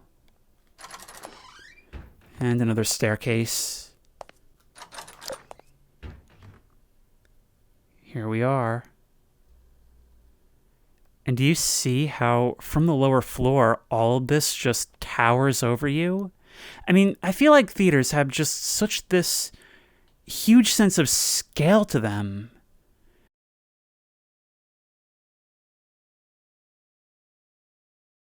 I mean, when you file in through those doors, looking over all these heads of the people already seated, the music is playing, the lights are moving over the drawn curtains, it just feels so important, almost religious. And then you spend 2 minutes behind the scenes and you start to hate it, but, you know.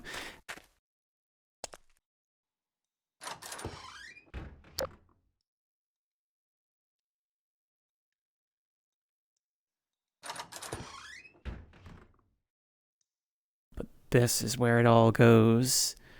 This is my element right back here. All the stuff the audience doesn't get to see, all the logistics and planning that goes into making the experience as magical as it is. A lot of people got to put in a lot of work, and just for you to be entertained for 2 hours.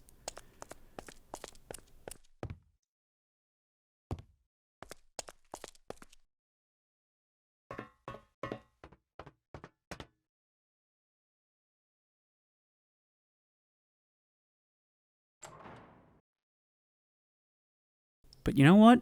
Darn if they don't pull it off.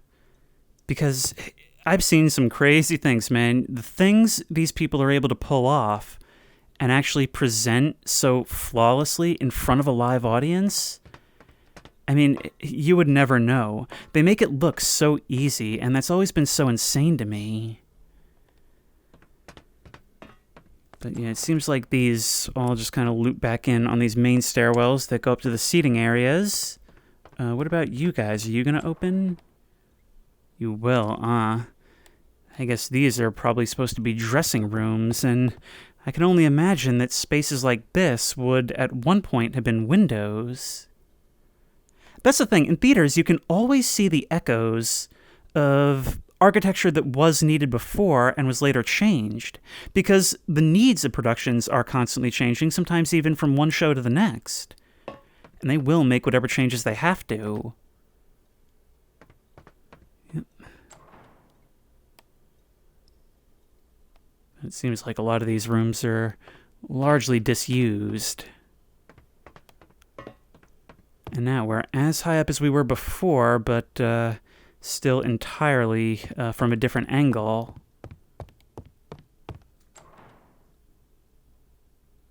Backstage is always so creepy to me. It always is, but this backstage in particular seems to be going out of its way to be a creepy maze. And the people sitting right here probably paid good money for, well, not these seats, but you know what I mean. Okay, the shadow just spooked the absolute out of me. They have no idea they're 2 feet away from all, well, this. Now, I believe I saw the entrance to a catwalk above the backstage. Oh, boy. Do you hear that? Is it maybe coming from those speakers over there? Oh, look. Oh, even from up here, the ceiling is so much higher than I imagined. That I look up and I get such a sense of vertigo, and the railing is missing. Have I mentioned I don't like heights? See, look, I worked video, right? I was there to shoot video and edit trailers and shows and whatnot. And the crew were always the people who drove me insane, lighting guys in particular. I mean, they'd have ladders reaching up to here, not even staircases. And the way, like, no restraints or anything would literally just run practically like monkey run up a ladder. Nuts to me. Absolutely nuts. These people are insane. And they do it without blinking. Now, what are we doing over here? I'm hearing that sound again.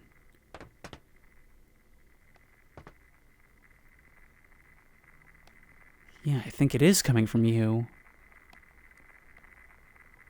Does it maybe have something to do with that switch that I hit earlier?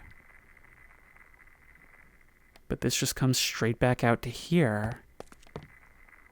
Actually, with all the dizzying backstage stuff with all these heights, I almost forgot to stand on the stage myself.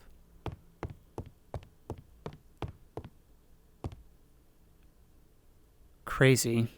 But like I said, even from this angle, you still feel all the eyes. If I saw a shadow peer over that top balcony right now, I would absolutely lose it. But, yeah, once again, lighting guys, you really have my respect. Sound guys who let me plug into your board, respect for you as well. And I still suspect there's something more to this map, but I think it's time to move on. All I'll say in closing is that I really like the way this map, much like the previous ones, really seems to appreciate the nuances of the type of space that it is. And I think it's the kind of thing that can only really be achieved by someone who has spent time in these places. Why did the seating just disappear? This place really... Okay, there we go. No one will ever believe me, but this place certainly is haunted.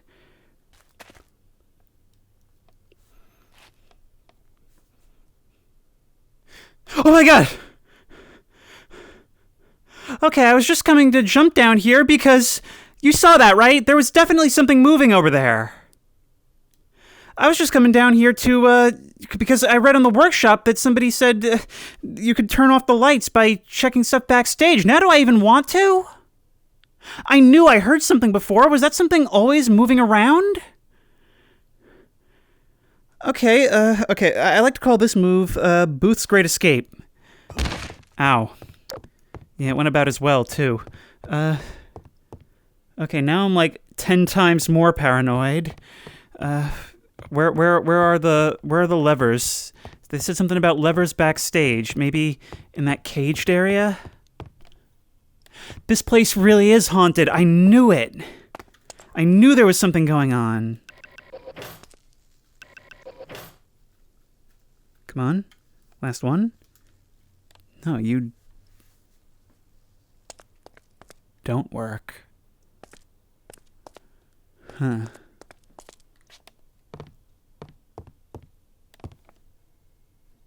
Now I'm real nervous looking up these catwalks.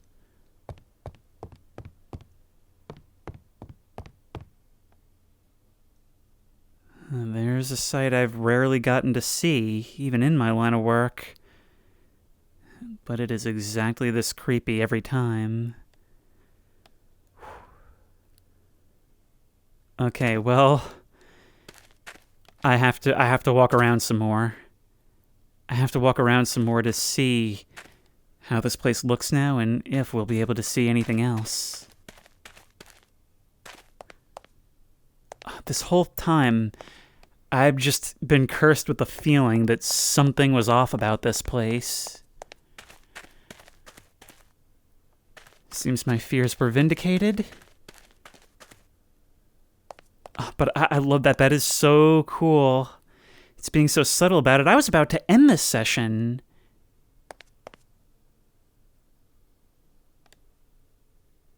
I just keep thinking I hear something really, really faintly. Oh, tell you what, let's check out some floors we haven't been to yet. And maybe start working our way this way so that we can get back to the catwalks. Oh, the darkness combined with the silence, that's the worst of it.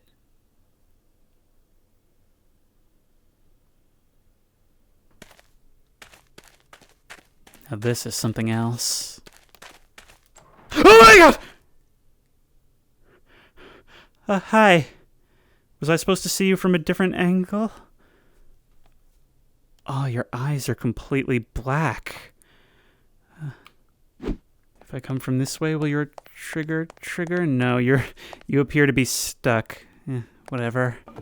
Once more back up onto the catwalks, but quite mercifully, Quite mercifully, the lights backstage remain on at all times.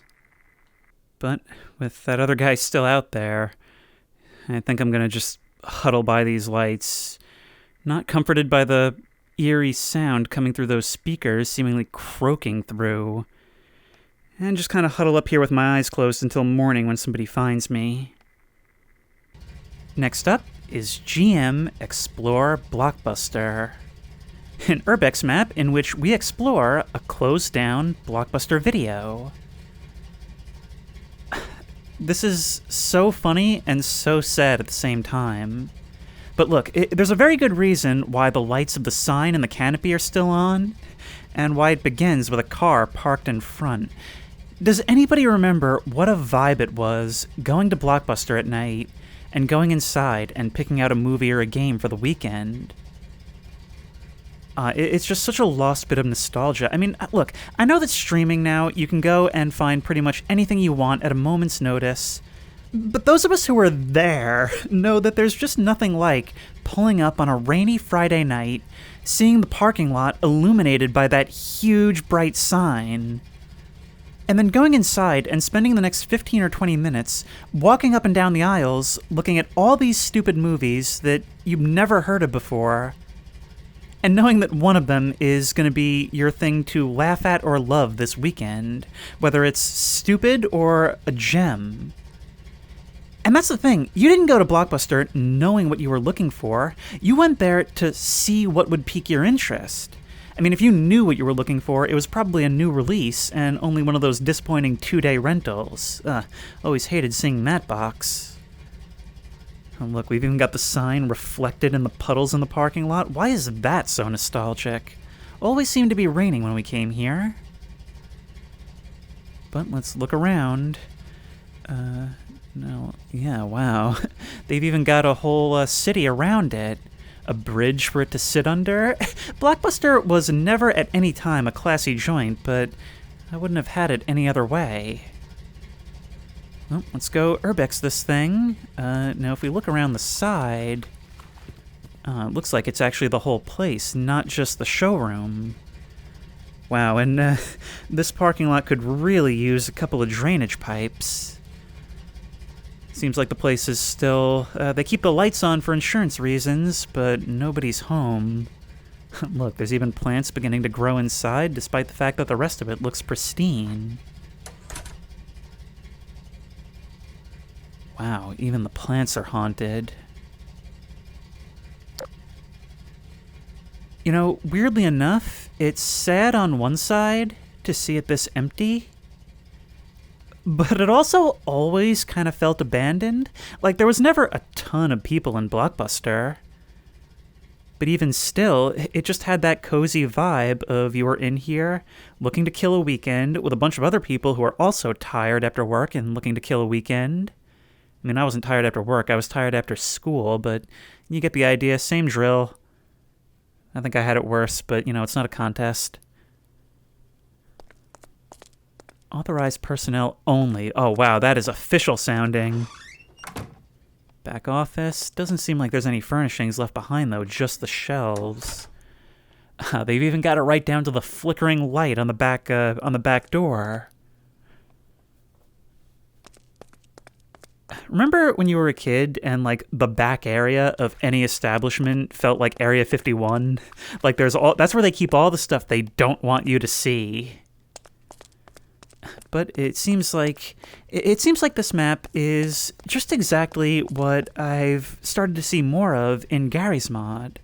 It's the idea that these tools can be used to create an environment which is almost therapeutic, allowing us to sort of showcase to the world those vibes that we didn't have the words for, so we might as well just show you. Shut up, phone. Now, how far out of here can we do this? Oh, we can actually cross the street and go to the subway and everything. Wow. It looks like I'm probably missing some decals on the sidewalks, but that's all right. And the subway is also boarded up and abandoned. Seems like this whole place is just the early 2000s trapped in a bubble. which oddly enough, Blockbuster managed to be even when it was still a thing. I mean, it's really weird how so many of my memories of watching movies and playing games as a kid are just tethered to Blockbuster. And in some cases, I even remember the experience of going to the store more than the media itself. I think the very first game that I took out from Blockbuster was either Tomb Raider for PS1 or even Rainbow Six for the Game Boy Color. I remember Dan was like obsessed with Thumb Wars, must have taken it out like 50 times.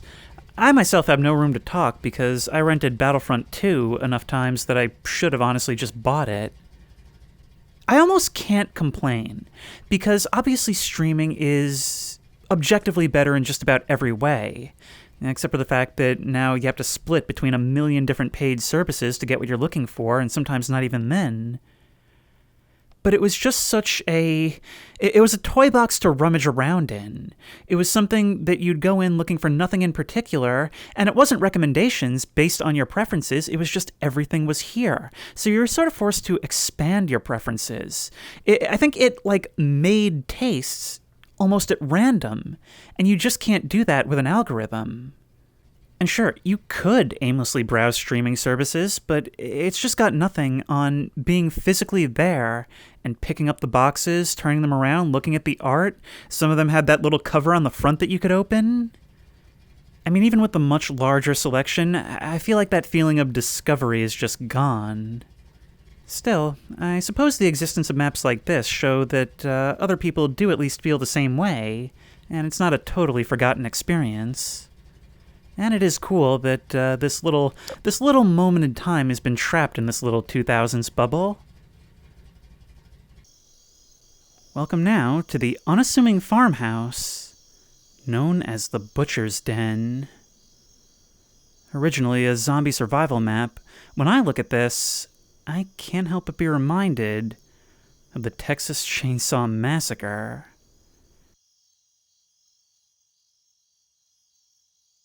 And I think what always appealed to me about that setting was how, especially once you go inside, that it's a place of horror where so many lives end in terror. And yet, from a distance, it's just a quiet house in the middle of a field that looks just a little bit dilapidated. But we'll have a look at what's inside momentarily. First, we've got to check what's in the garage. Can we climb up and over this thing? Yep. Oh, we can. Now what's over here? Seems like in a zombie survival situation, this would be a place where you make a last stand. And sure, you've got the choke point where zombies would have to crouch through and climb up over the car, but you are certainly at a disadvantage because sooner or later they are going to overwhelm you, and well, once a few get in and manage to get to cover, your days are numbered. Just look at the way the light from the sunset casts over this place. All the shadows from the leaves on it. I really love how serene this looks in contrast with the somewhat apocalyptic look of the boards over the windows. Which just makes me even more nervous about what we're going to find inside. Let's try and have a peek through the windows like any good horror protagonist. Looks like they've got a couple of night lights on in the hall. The light ominously coming through the windows and coming to rest on the light switch. Did I also see... Oh yeah, it looks like there's a TV on in there.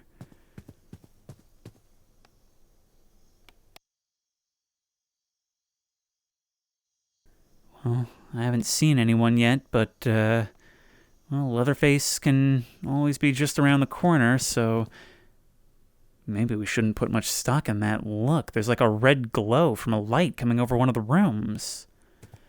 Is there anything else out here? Don't see anything. And I don't know if we'll be able to make our way to that water tower, will we? No, invisible wall. Alright, let's make our way around to what seems to be the front door then.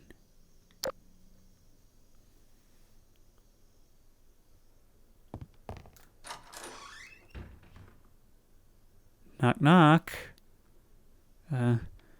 My car broke down. Was wondering if I could maybe use your phone. Wow, the shadow of the banister looked like somebody walking down the hall towards me for a second. I think the theater broke me.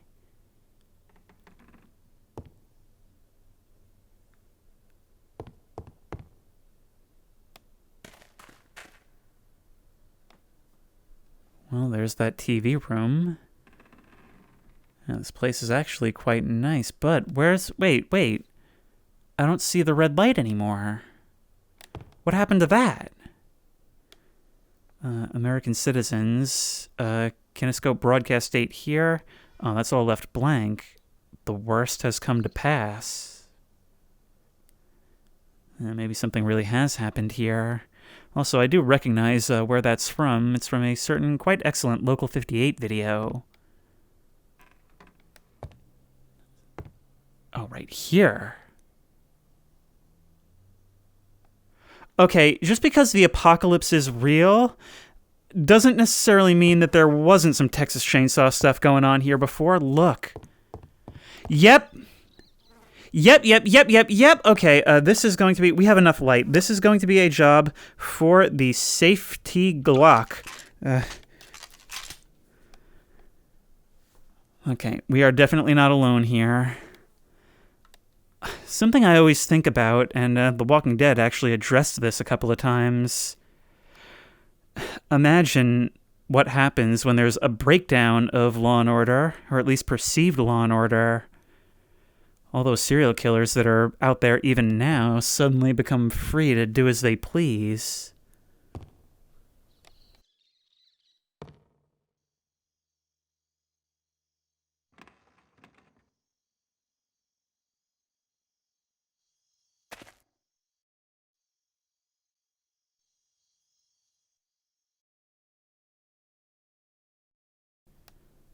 Imagine coming across a place like this in an apocalypse. Shawnee's Map Studio. That is clearly a light environment. Get it right, please. Anything else? Anything else I should know about? Shared bathrooms. This might have been a real nice place at one time. But clearly somebody less savory is settled in. Speaking of... Horror Baby! Horror Baby, you didn't tell me you got a new place. And that you were preying on hitchhikers and people whose cars broke down on country roads? What show is this? The TV is better downstairs, you know. I mean, only marginally, but at least it's something.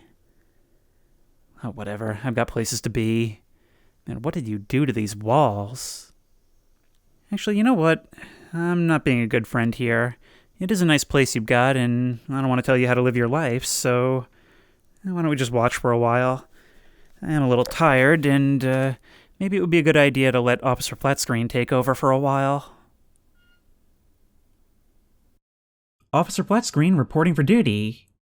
And what would a Halloween special be without some GMOD horror maps? First up, we have An Untold Story. Now, I don't know what this is going to be about since, you know, the story hasn't been told.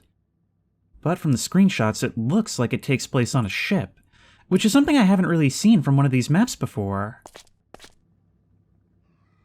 Don't use any weapons. It could crash the map.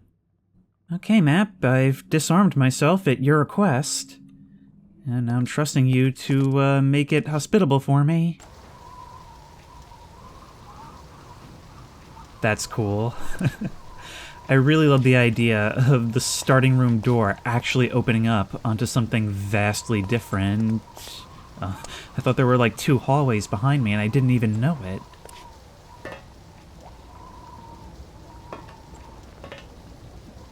And just like that, it's gone. Well, I can still see the outline, but you get the point. So it seems we're arriving on our own little boat up to this ship in the middle of a dark and stormy night. I wonder if maybe we're not investigating like some kind of distress call or something? There was no description on the workshop page. Coast Guard here. Mike, can you hear me? Mike? I just want to warn you. I don't know why the ship is stopped. So be careful, okay? And it won't be the first time that one of the big ships were hijacked. Try to find someone alive. The captain isn't responding. I realized towards the end that there was actually voice acting, but it was so low I could barely hear it. So this ship, we suspect a hijacking, but all we know for sure is that there's no communications, no signs of life from it. Alright, let's have a look. Oh god, I feel so vulnerable. A dark night like this. I really love the concept of ghost ships. I find them so creepy. These hulking, abandoned, floating cities showing up, knowing that they left port with a whole crew, and somewhere between there and their destination, something happened to them, but we'll never know what. What the hell was that?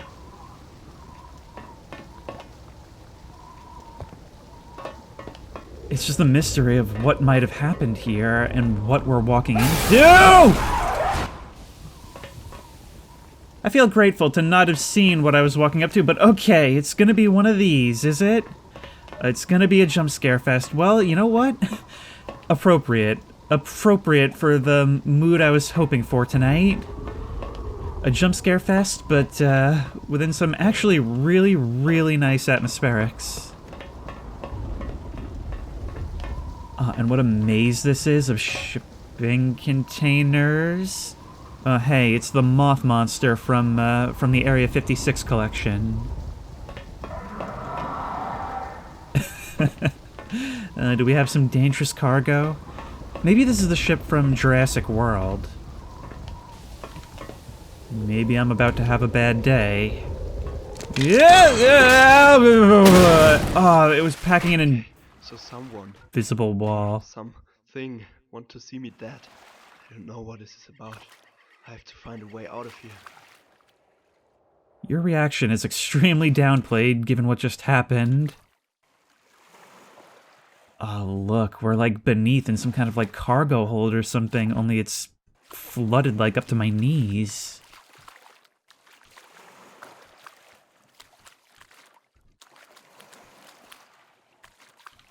Wee woo. Wee woo! You know, I've said it recently, but I really do enjoy having maps like this sometimes, you know? I mean, they have a reputation for being cheap or stupid, but I almost think of them as like the roller coasters of horror maps, you know? They may not be subtle, they may not be clever, but I still do get those jolts every time there's a jump scare, and, well, I do like that rising up and down of my heart rate.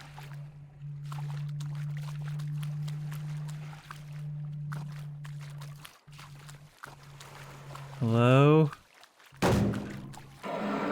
Oh! You see what I mean?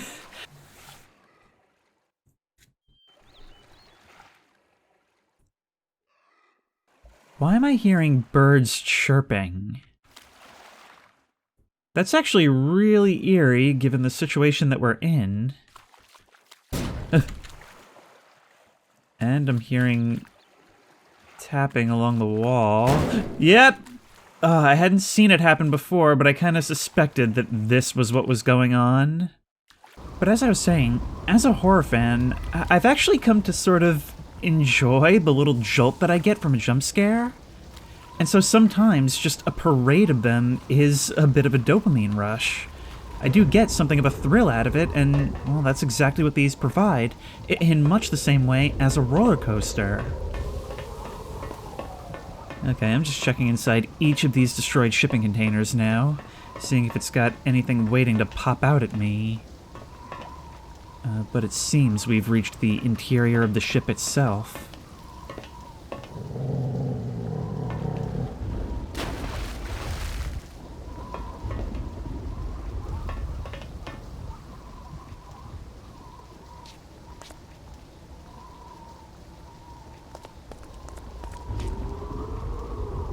got these helipads in the back.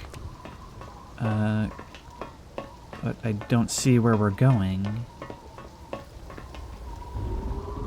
Okay, we found a survivor. Hello? Oh, that's what I thought. Oh man, what a rush. Every time. Where else? The thing is, I am expecting it. Like, it's not like it's not telegraphing these things from a mile away. But, oh, are you gonna show me where I have to go? Nope, you're just gonna fall over. Well, tell you what, off you go. Nope, we just want our flashlight.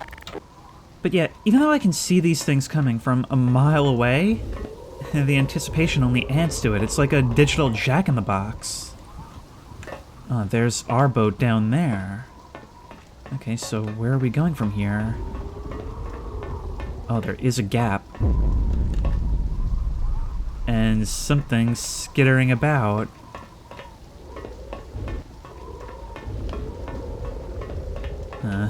I'm wondering at this rate if it even is going to explain what happened here!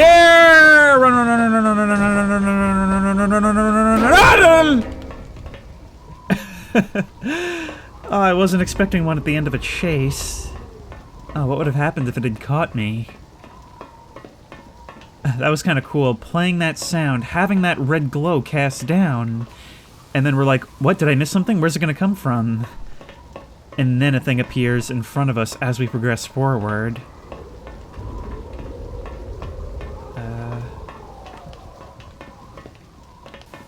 I mean, you have to be... I've always felt that you have to be ready to receive scares in order to get them. If you want to be macho about it and go through thinking, I'm going to try not to be scared by anything, well, you're only cheating yourself because you're going to get less of an experience out of it. Less of the experience that you came for. Wow, all the people. I will check this last one, then I'm out of this place.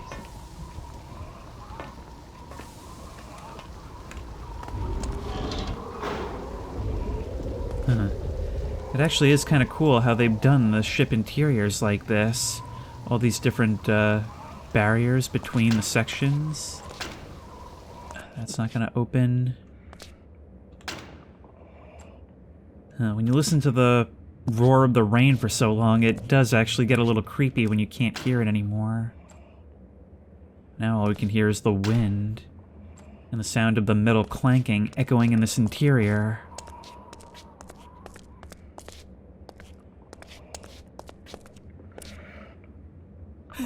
Seeing you just looming on the edge of the darkness is actually quite creepy, even if you are a Half-Life 2 asset.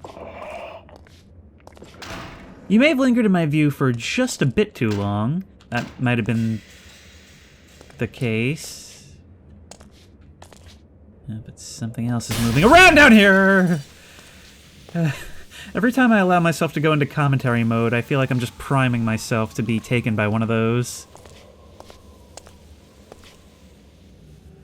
What is this? Are these the crew? What are these creatures? Creatures? Those are distinctly people. Can we climb in here? Oh, we can. Maybe we can be part of the ship, part of the crew.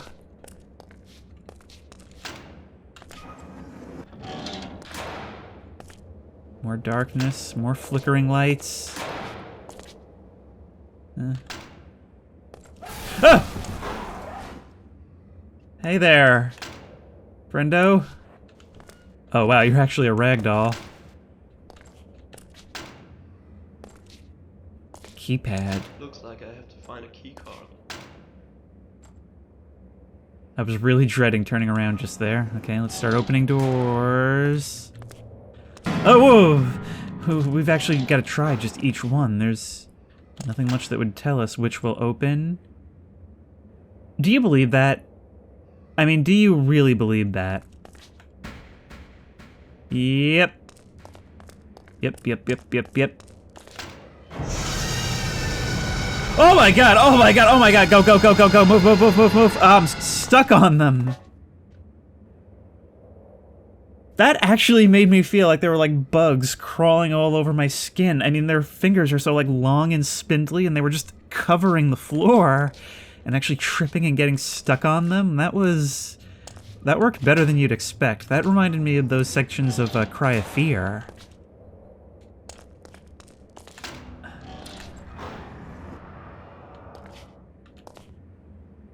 Oh. Is that a survivor? Hang on. I don't trust this to be at face value, but that does look like a survivor. Hang on. Let me through. Oh, we can't open this one. There's no valve on our side. Oh my god! I haven't even been looking when half the jump scares happened, but like, somehow that makes it even worse because I turn around and they're right there. What is even supposed to be going on here? I mean, we've seen ghosts, we've seen zombies, we've seen mutant creatures, and, well, seemingly old-style, like, film scares! Well, you didn't take long to be completely exsanguinated.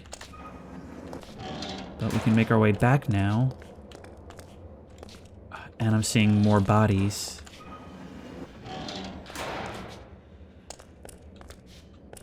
Oh, there's our key card.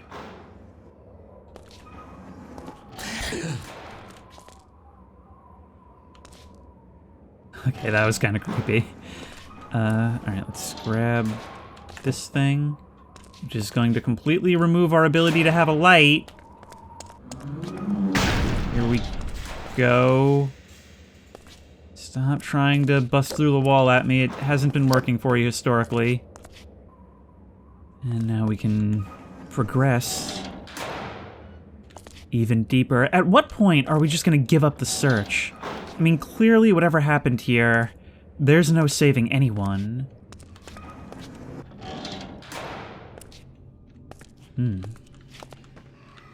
Oh, is this like some kind of engine room?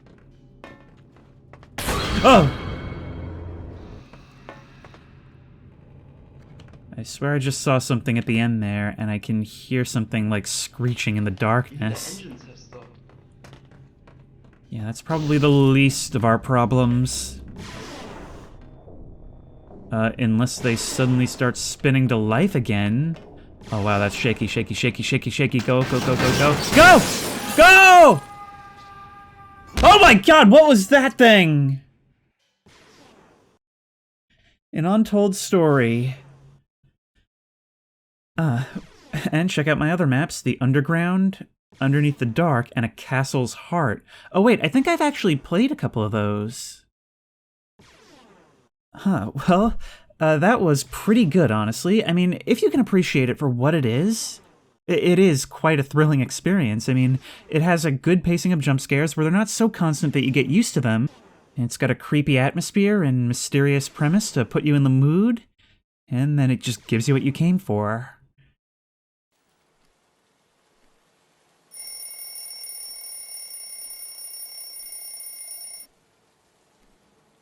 Time to go to work. I have to put some clothes on. Yeah, that's why I got fired from my last job. I always forgot that step. Our next map is titled Night Shift. And it seems like we're going to be leaning a little heavier into the atmospherics. Listen to that rain pattering outside. Waking up and getting ready for work in the early morning, with our one bedside lamp being the only light in the room. It's so cozy, but you get the impression that we're about to change all that. Alright, let's get our clothes. I have to get my bag as well. Oh wait, can we turn on the lights? Oh, we can, cool. Oh, there's a lot of functionality here. My god. Thanks, mirror. Thanks, you totally did that on purpose. Who would put this here? There's no way you don't do this to yourself every single morning. Especially if you have to walk over here to get to the light. Oh my god, well, it's certainly not afraid to let me scare myself. Light switch. We got a light switch.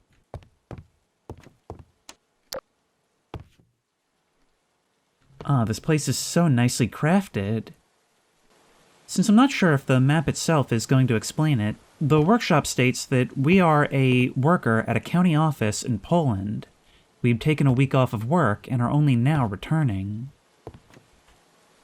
Can't turn on the TV. It's probably a good idea not to get distracted. All right, time to go.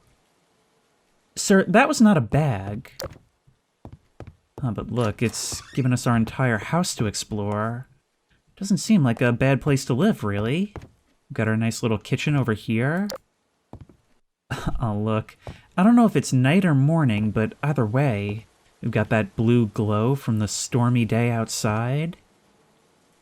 This is the kind of day where you just want to have a seat right beside the counter, have some breakfast, and not even think about leaving. And once you do get there, you're just going to want to lie your head down at your desk. Well, let's go. 7 presents Night Shift. Based on real events. I have to go to my security office. Acrona Security. So I'm a security guard, I guess, staying the night. And it's our job to watch over this place. Wow. The architecture is really, really cool here, but it would seem as though the rain has died down some. Can we actually explore this whole place from the get-go? Basement. Ooh, we can. But you know what? I'm just gonna take it as, we'll probably see the stuff when we get to it. So we need to go to our office, which is probably right here behind the front desk. Yeah, look, we can see all the security cameras showing the various parts of the building.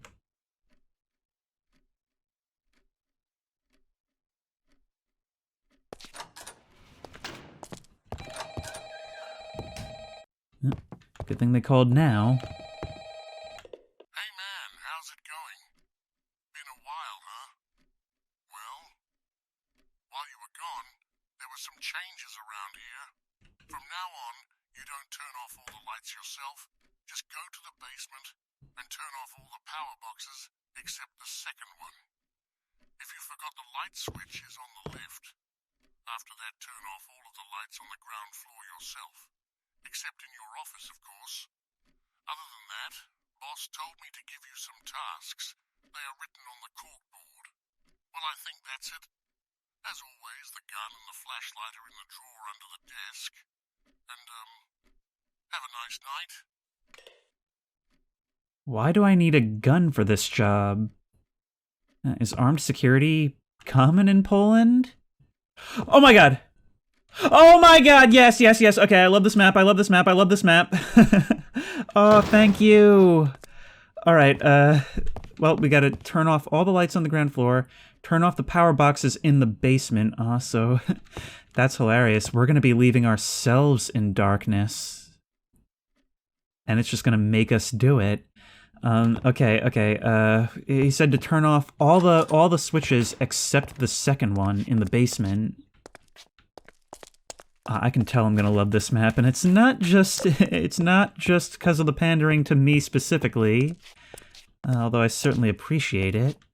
All right, all except for the second one. It warned me not to turn off power to the ground floor. It's like someone tried to chop their way in. I feel like the protagonist in a horror movie. I'm like stopping to investigate something I really shouldn't. There's a power saw in there. What happened here?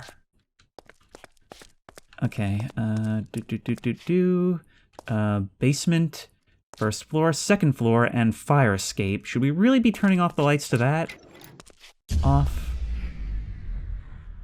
And with each pull of the lever, we can hear things closing all throughout the building.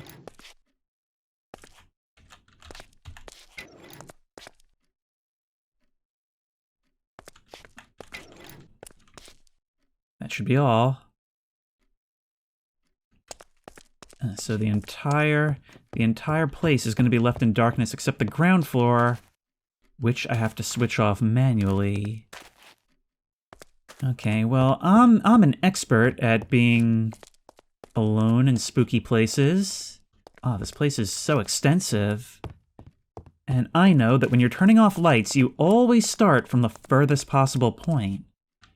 And in the interest of that, we'll probably have to do the bathroom first. Well, as a security guard, it would probably be best for us to check the stalls. No one here. Alright, I mean, it is best to make sure that no one's been left. Oh, it is truly dark when we turn those off. You know what I just realized? Since this creator is apparently aware of me, that mirror jump scare in the hall in the beginning was 100% on purpose, wasn't it? Turn you off. And we don't have to think about those rooms ever again, which is cool. Some pictures on the wall of cities. Quite gorgeous. I've always loved, like, long exposures of cities from above. I mean, it just makes the streetlights look so pretty. And we have another exit over here. We'll keep that in mind. Party hall. Well, I cannot read Polish, so I don't know what comical and or creepy thing that might say. Or maybe it's just like a message of the day, whatever. Is there a light in here? Yes, there is. I love the glow that comes through the windows. Really helps set the mood in the darkness. Passports. Wow, this place does everything. I just got jump scared by a plant. I saw its leaves sticking out from the side and had a little start. Okay, there's a utility closet right here. I'm trying to make a mental note of where things are in case we're called upon to find them in the dark later. And most importantly, the fire escape, which seemingly also has an exit at the bottom.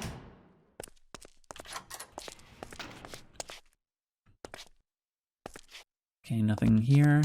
Oh no, you know what I just realized? I totally forgot. I totally forgot to get the gun. Hang on, I'm gonna run back and do that because we do not want to be caught with our pants down here.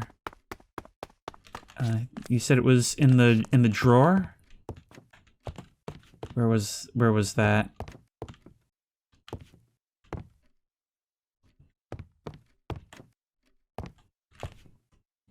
Here we go. Okay, I knew it was there and I just totally blanked. Pick whatever pistol you like. Okay. Do you think management would be mad to see me walking around here with my gun drawn? Mayor. The mayor's office is right here by the door, huh? Oh my god, I could get up to so many shenanigans in here. Alright, well, let's just do our job. If we'd like to keep it, that is. Alright, what am I missing as far as turning off this area? Ah, is this it? There we go. That's all the lights.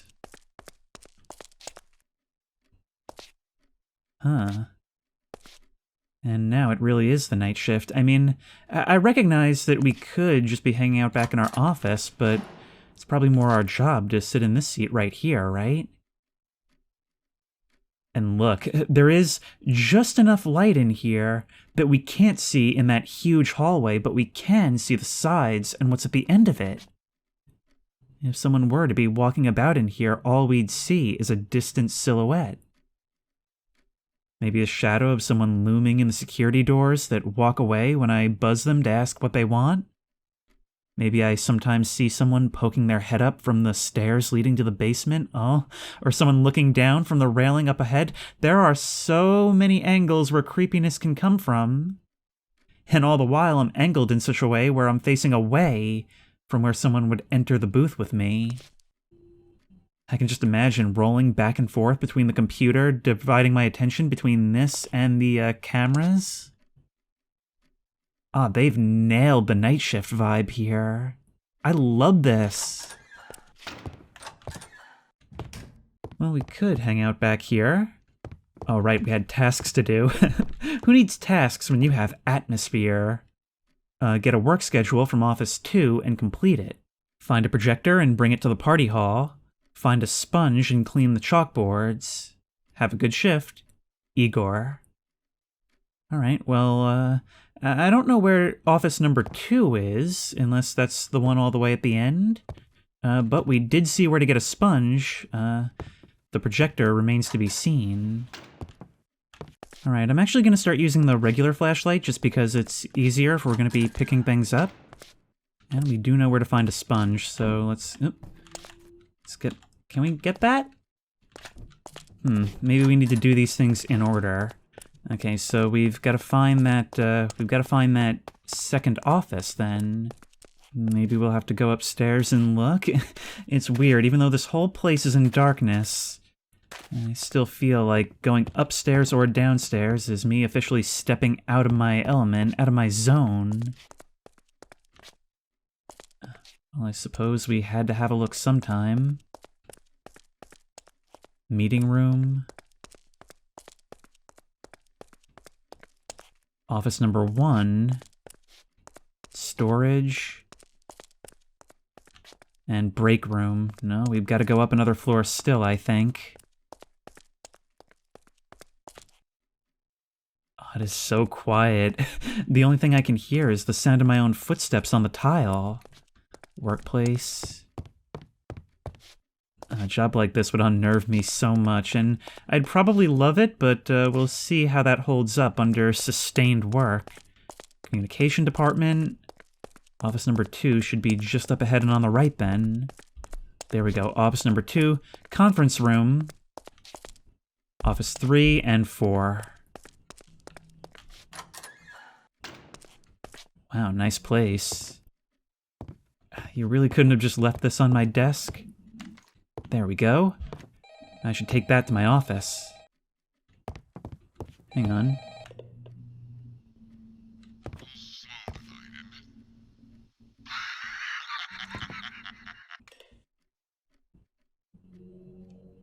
Somebody's messing with me.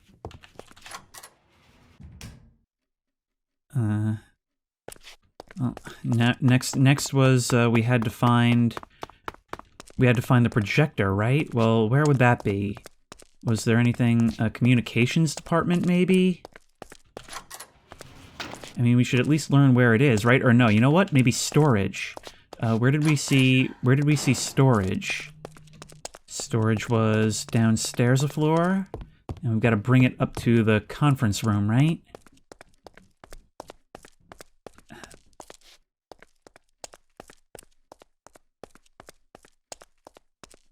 Somebody's messing with me, and I don't like it. Oh, great. Lots of shelves and boxes and blind corners where anybody could be hiding. I'm wondering if the call... There we go. I saw the glow in the darkness. But I'm starting to wonder if the call isn't maybe coming from inside the house. Oh no, maybe we have to get the sponge first? Alright, well... Yeah, I'm mixing it all up in my mind because I'm so worried about what's hiding in these hallways. Let's just run. Let's just run. Why not just run? I mean, nobody can see it. Nobody's going to be reviewing this footage unless something happens, and if something does happen, then my running will seem justified. An intuition I'll tell them I had. Okay, find a projector and bring it to the party hall. Yeah, I found it. Oh, I see. I have to come back here and complete the objectives. All right. Well, back up to the second floor. Take you and place it on the desk with a computer on it. You were wanted at the party hall, which I believe was down on the first floor. See, that's the thing. It's making us walk back and forth an awful lot. Each time, us having completed what could be seen as potential triggers, meaning that things might have changed. Hang on. Hang on, I would have closed those doors, right? And the light is on. I swear I didn't leave this on. And...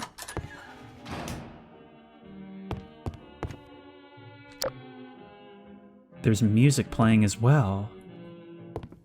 Wait, was it all set up for a party before?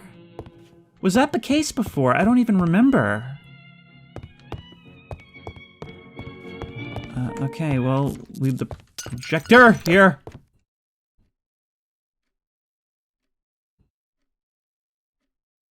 Oh, what is going on here? And, oh my god, you've had me turn and spin around, reacting to a noise, turning on my flashlight in the process, only to realize I'm stood right on the stage in front of rows and rows of empty chairs. It's like I'm the performance, and I played my part as they intended. Not only is the stuff gone, the tablecloths are gone. It's like we were witnessing, like, some bygone party. Well, at least from this angle, we have the glow of our the glow of our own office in the distance to guide us in.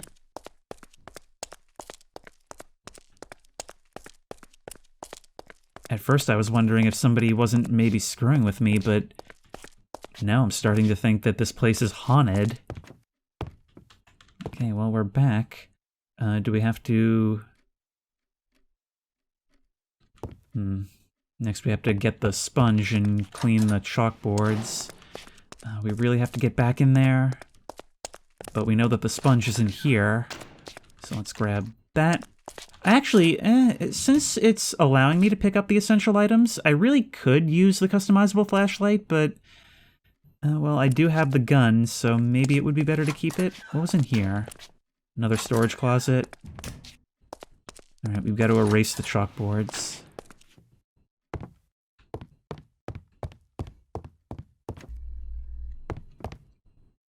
Wasn't this white before?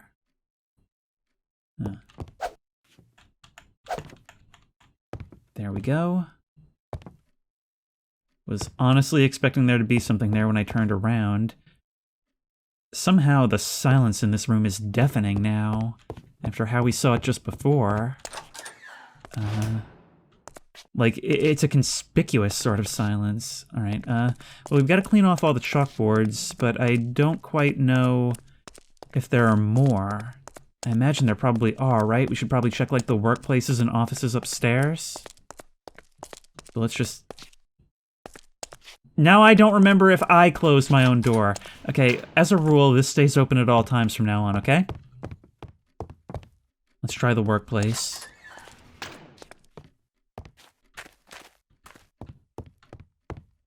Nothing here. And this probably is the same one, yep.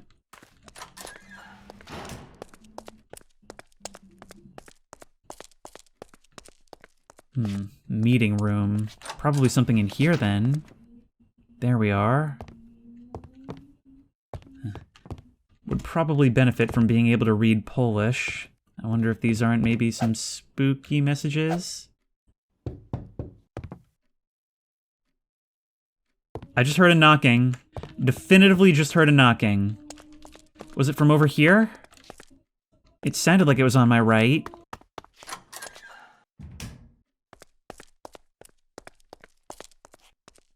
Well, the search continues. Storage. Once again, I can't remember if I closed the doors or not. But we'll keep them closed. Anything that's not my office, we'll pledge to keep closed. Break room. Oh wow, this place doesn't look too bad. Vending machines, lots of tables, a microwave. But very, very dark. Let's stay out of here. We're also trapping ourselves in a corner very conspicuously. Alright, just move, just move. Don't worry about our dignity. Just worry about getting the job done. At a certain point, dignity goes out the window in this line of work.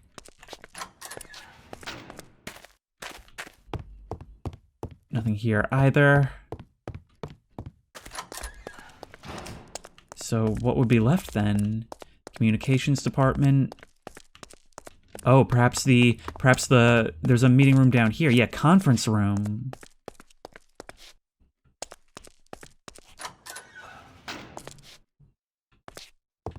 We've yet to be here.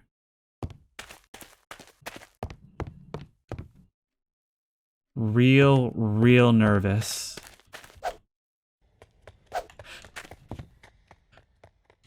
I definitely just heard running footsteps right behind me. It was like, oh my god, it was like somebody was like running up right behind me. I almost expected a conk as I got hit in the head with a crowbar. All right, well that's 3 of those down. If we check these offices, I don't think there's gonna be anything else in here. Okay, let's just get going then.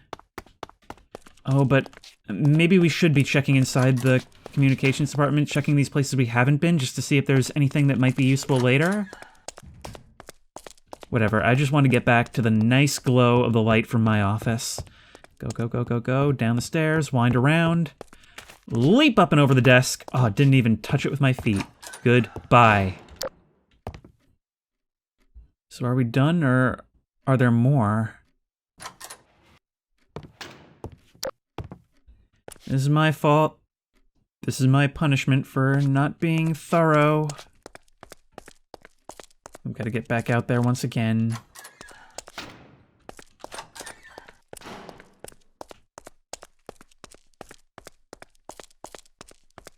Wait. Whoa, wait, this door is open. The doors to the outside are open. I can't reach it from here. I have to get on the ledge. Whoa!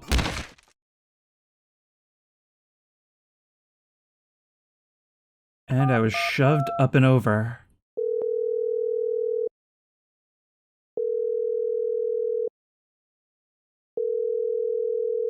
112, what is your emergency?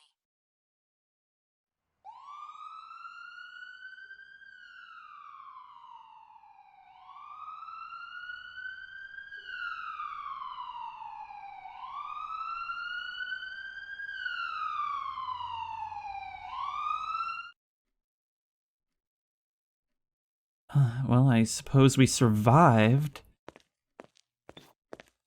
But we have no idea what happened to us. Good afternoon, sir. I'm your doctor.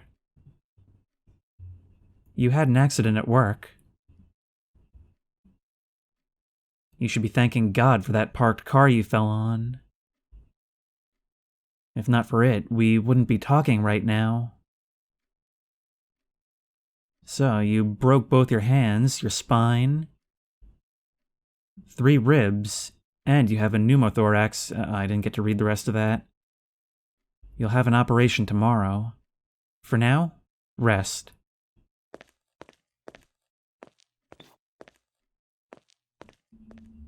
Oh my god. Oh my god, that animation. So somebody's back to finish the job. I guess in the end, it was. It's like someone was haunting me. How did they set up that whole thing? I mean, it definitely seemed like there was an intruder. Maybe the haunting of the building itself was something different altogether.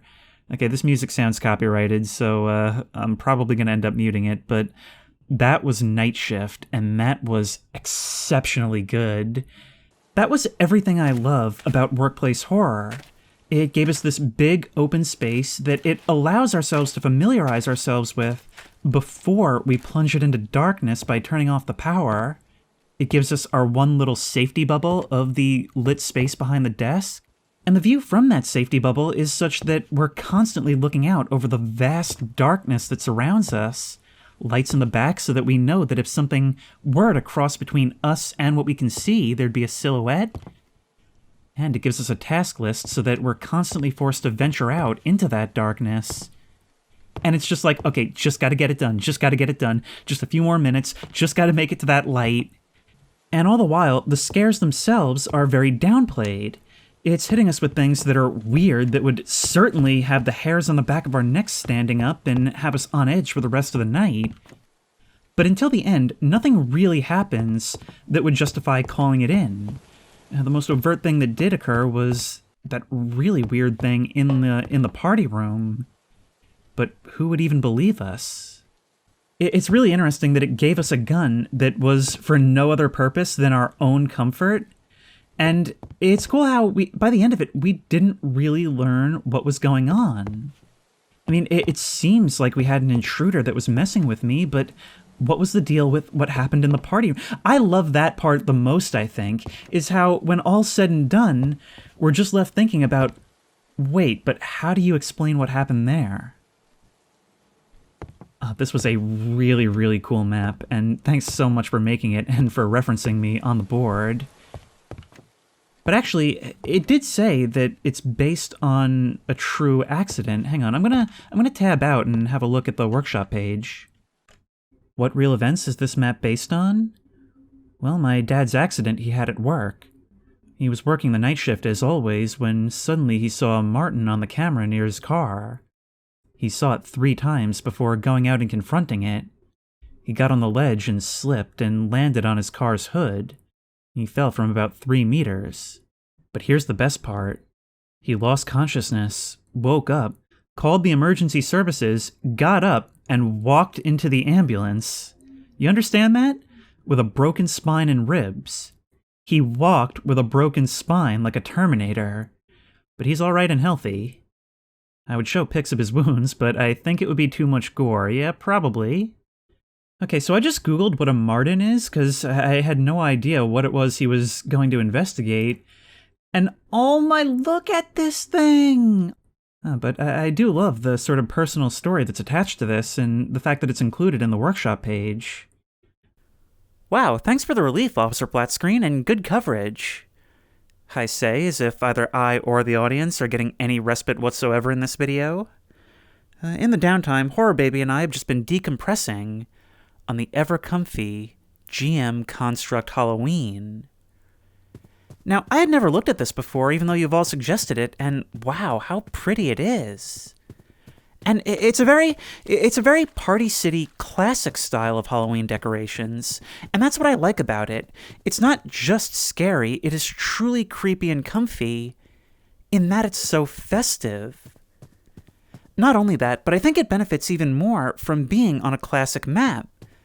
There's just something so warm and cozy, I think, about seeing a familiar place all decorated for the holidays. A familiar place taking on a different tone. Well, I'm not going to explore this entire thing, but, Horror Baby, before we get back to exploring maps, I believe I saw a ride over here that we could ride, right? Ooh, seems they've got a little graveyard set up over here.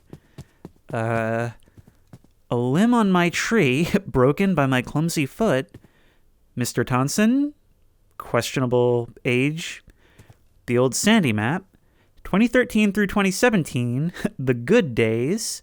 My timescale's a little bit different, but you do you. And DLC for Q4 2021. Oh my, this is dated. Alright, well, let's go have a look at what's going on in here. Hey dude, you gotta be this tall to ride. Why are you the most genuinely creepy thing here? Tall enough or too short? Well, I'm maybe just barely tall enough. Horror Baby, it counts if I'm holding them, right? I'm sure it's fine. I mean, what are safety regulations for anyway? So it's gonna, whoa, whoa, whoa, whoa, whoa, whoa, whoa, whoa, whoa! All right, let's try that again. Whoa! Well, my stomach's about to drop. Yeah! Oh my god. That really, really hits different in VR, doesn't it? But look, from here, we're able to see the all-encompassing glow of the neon, how it doesn't just wrap around the edges of this map, but the city around us as well. Still leaving most of it in darkness, but strung up just enough to see all the towering shadows in the horizon. Oh my god, Horror Baby, our vacation doesn't have to end just yet. Why don't we try something else that's decorated this way? Also, guys, wow, I genuinely did not expect it to do that. I thought it was just going to be like an elevator to the top or something. Alright, Horror Baby, I've got it. Oh, you're going to love this. What's the perfect thing on Halloween night for balancing the terrifying with the fun? Well, what else but a good old-fashioned haunted house? This map, Halloween Haunt, aims to actually do something I'm surprised we haven't seen more of in Garry's mod. Basically, take the idea of a haunted attraction and put it all together in Source. Just like a haunted attraction, we'll be standing in the queues, waiting in line, and just wander down these halls, waiting to get scared over and over again. Welcome to Dawnbridge Death Night. Queue here for tickets. Oh, these things are such a vibe, aren't they? I mean, I always loved around Halloween seeing all the commercials of these absolutely packed lines going out and around the corner. All these people so nervously, but so joyously waiting to be scared. I mean, they all seem like so much fun. Of course, I've only ever been to one, which I was dragged to. It was this haunted house on board a ship that I believe was a replica of the one from Mutiny on the Bounty. Oh wow, we actually do have to queue up for tickets. That is so cool. Ooh, creepy, spooky music. Oh, trust me, this is gonna be awesome. Hello, sir. One ticket? That will be $14.95. Sure. Thank you. Here you go. Proceed through the gates. Have a good time. I am so nervous. Horror baby, you're way too young for this, but between you and me, it's not all scary. Look, Daddy snuck this in. I'm mentally deranged. Are these gonna open? Hey lady, don't mind this. The gates aren't opening. Did you just look at it? Ah, there we go. We just had to step forward a little more. Restrooms are right here. Okay, occupado. Well, let's step through. Seems fairly standard so far. Looks like maybe a room in a school hallway. Lockers and benches and a water cooler.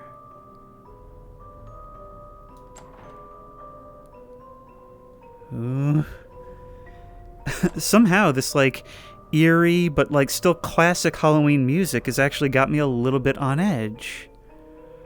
Are we meant to follow the blood trail around? Nothing here. Oh my god!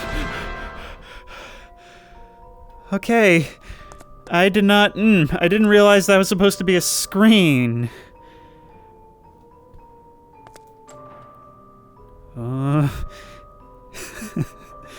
Oh, where's it gonna come from?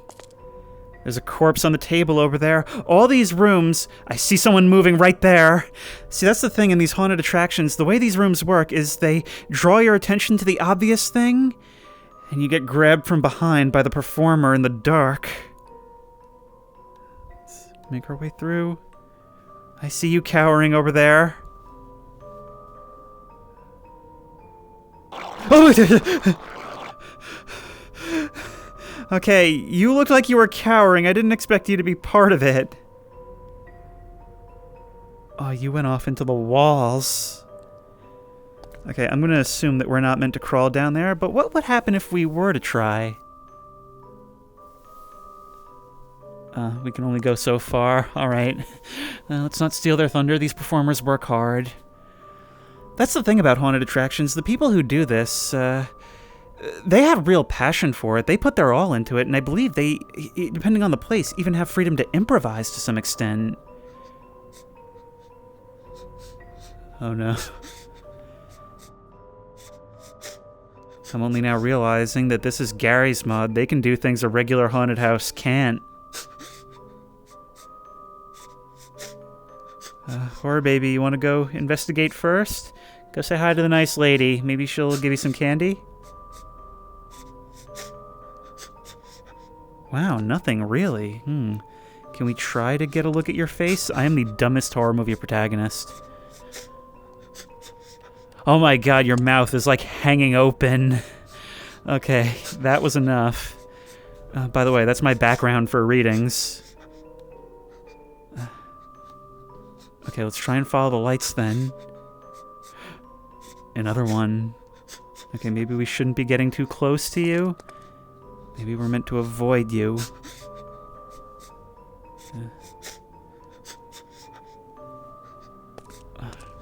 Are there a bunch of you, or are you moving in front of me? I can always hear you just around the corner. So probably, yeah. I can hear you're like sniffling like right in my ear. Oh. Please no, please no. The sound is coming from you as well. You're not really dead.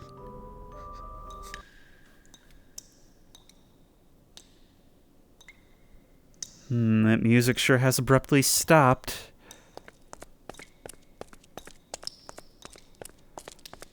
Oh, there we go. That's how on edge I am. You know, I feel like I deserve credit for not having panic fired a shot. You know, all those hours in SWAT 4 and Ready or Not paying off. I got that trigger discipline. I mean, my finger's on the trigger right now, and I'm holding it next to a child's head, but you get the idea. Oh, look, there's a couple of figures dancing in the fountain. Well, they sure seem jolly.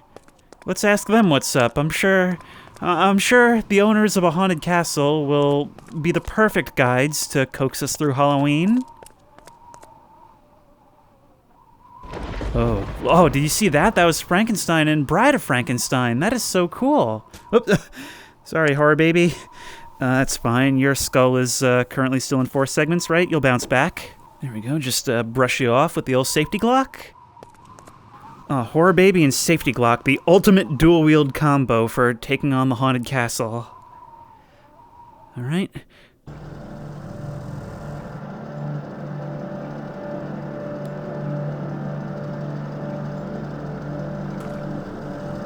Oh no. I swear I hear something snarling in the dark. Oh, it's a dungeon. Oh, those lights flickering.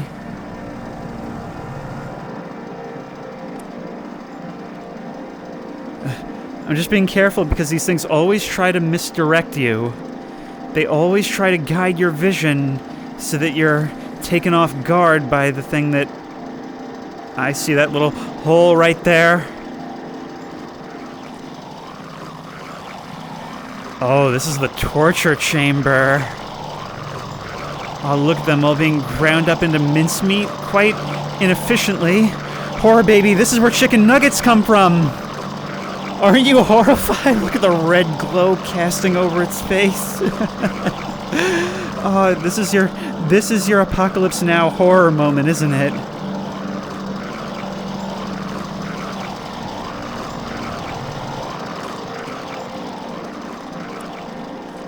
Oh, it's just overwhelming, the sounds. Alright, we've got to keep moving! Do I have... look at you. I don't even know where a lot of these models are from. Do I have good trigger discipline, or am I just slow on it today? Oh, Darwin, good to see you, buddy. Here. Horror baby, find comfort inside Darwin's warm chest. Alright, that's enough of that for now.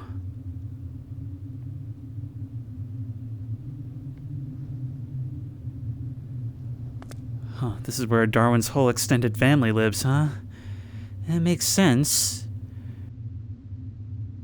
Have everybody live together, split the rent? Which way? Probably to the left. Nothing over here. I'm just trying to find whatever triggerables might be around. Run, run, run, run, run, run, run to the end of the long hallway. To the end of the long hallway! What were you? Oh, I didn't even get a good look at what you were. You had such a weird texture to you. Oh, are we making our way to the courtyard now? Oh, it is so dark. It is so dark.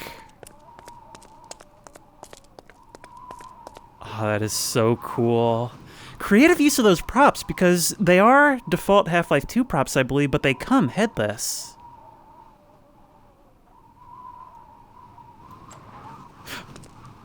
Oh. I guess we made it to the end. Ah, happy Halloween. Wait, I played a map before that ended in a similar way. Yeah. Well, time to do the Monster Mash. Aren't you glad you came, horror baby? I told you this would be fun. Oh, this is just so great. Look, we've got a dancing scarecrow, the ghost girl, some sort of skinwalker beast, the mummy, and Dr. Kleiner. See, this is that sort of tongue-in-cheek vibe that horror maps have to have in Garry's Mod, you know? And it's why I've always likened them to, like, digital haunted houses. Because they've got that same sort of... Not only do they accomplish the same thing, but they sort of have the same sense of humor. Oh, that was a lot of fun, and I'd kind of like to see this become like a genre map. I feel like there's a ton you could do with this idea. But I think Horror Baby's a little pooped out for now, so maybe it's about... You didn't throw as far as... I wanted you to land on the stage. Horror Baby's tired, but maybe it's time we wrap things up for now. Welcome festively to RP Atmospheric Halloween.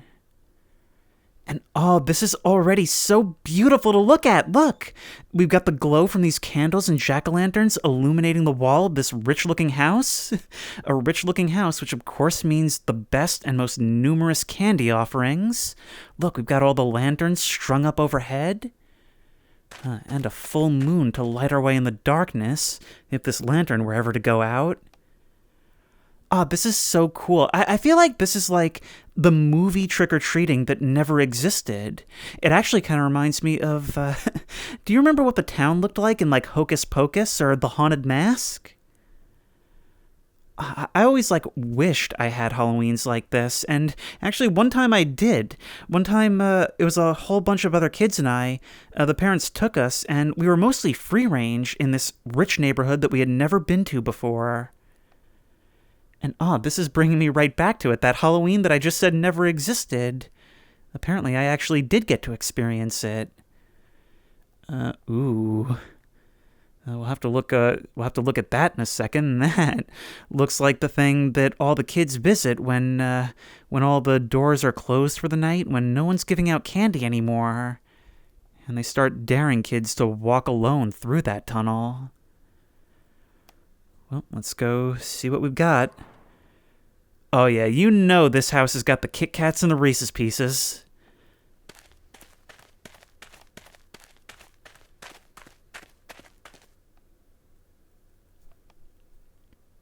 Wow, you know, seeing the door from this angle, it makes me feel maybe a little old for this, but screw that. You're never too old for Halloween. In my case, personally, I never turn away candy, no matter how old or alone someone is. Alone as in by themselves, not alone as in miserable. Never mind. Anyway, is that a doorbell? Yes. Okay, this is the trick-or-treating map. Cool. Actually, because the border on these candles is showing on what should be a PNG, this actually is copyright infringement, so they'll be hearing from my lawyers, or I will take their bucket of candy. That is also an equal trade. Huh. Actually, okay, for a second I had trouble fitting through the door. Maybe I've been eating too many Kit Kats, but no matter. They didn't answer, so they chose Trick. And in this case, Trick is home invasion. Sorry, that was my joke I'm recycling from last year, but it's not as funny in this context. Well, let's have a look around. Ooh. They've gone all in. I could have sworn, it was very faint, but I could have sworn I just heard a little dragging noise.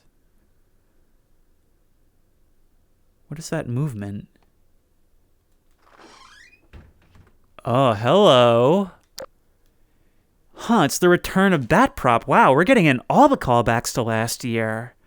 You're upstairs on GM Atmospheric House, and you're just as creepy as ever. The fact that I can't even hear ticking from you is somehow making this even worse. But yeah, where is everyone? Even the table is set out, 2 meals ready to go. Sure, I could have some. I mean, it's no candy, but I could use something to balance out all that sugar.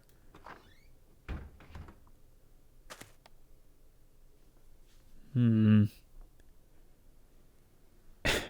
sorry, I feel like this is just like a Halloween story in the making, isn't it? Going to the rich people house, expecting candy, getting real disappointed when no one answers. And what awaits inside is, well, I suppose the just desserts of an ungrateful trick-or-treater. I expected you to turn off. I didn't expect whatever that was. There we go. You were only flickering for a moment. There we go. Now we're experiencing this properly. Dinner by the glow of a jack-o'-lantern. Oh, that's got to be such a mood, especially if you've got friends over. This is a real romantic dinner if I ever saw one, honestly. Well, let's keep exploring their house since they don't want to give us candy. They've got to be storing it somewhere, and I didn't see any in the kitchen. Never known anyone to have two of these. Maybe the party's in the back?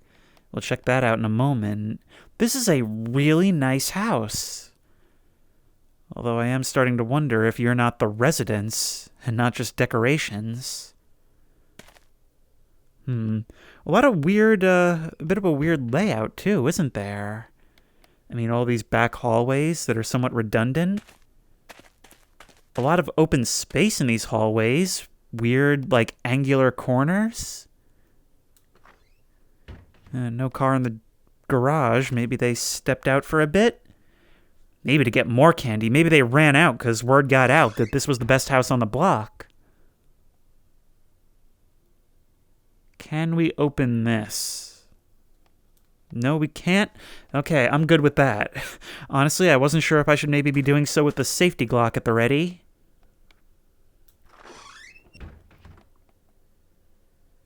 Strange lack of bathroom furnishings, such as, you know, any of the fixtures that make a bathroom, but all right.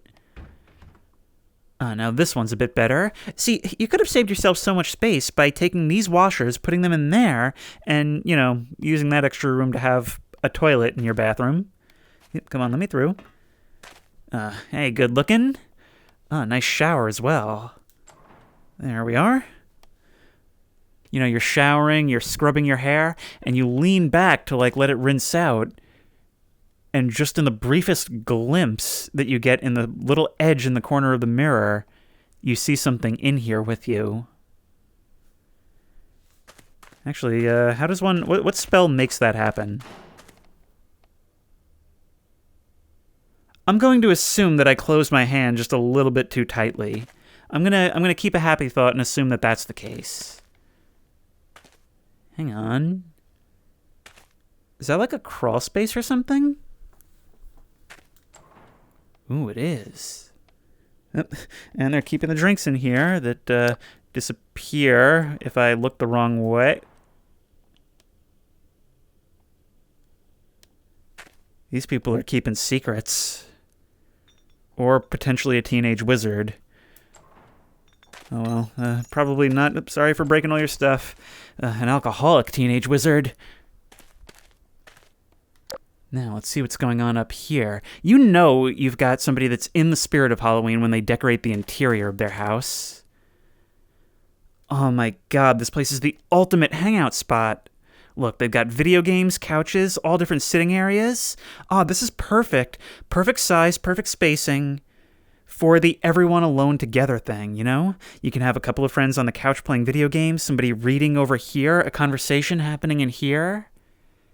And no one intruding on anyone unless they want to be intruded on. From here, we're head level with what appears to be Jack Skellington. Oh my, I remember when I was like 7 years old falling in love with that movie because my cousin brought over the VHS tape. Oh, such good memories of that.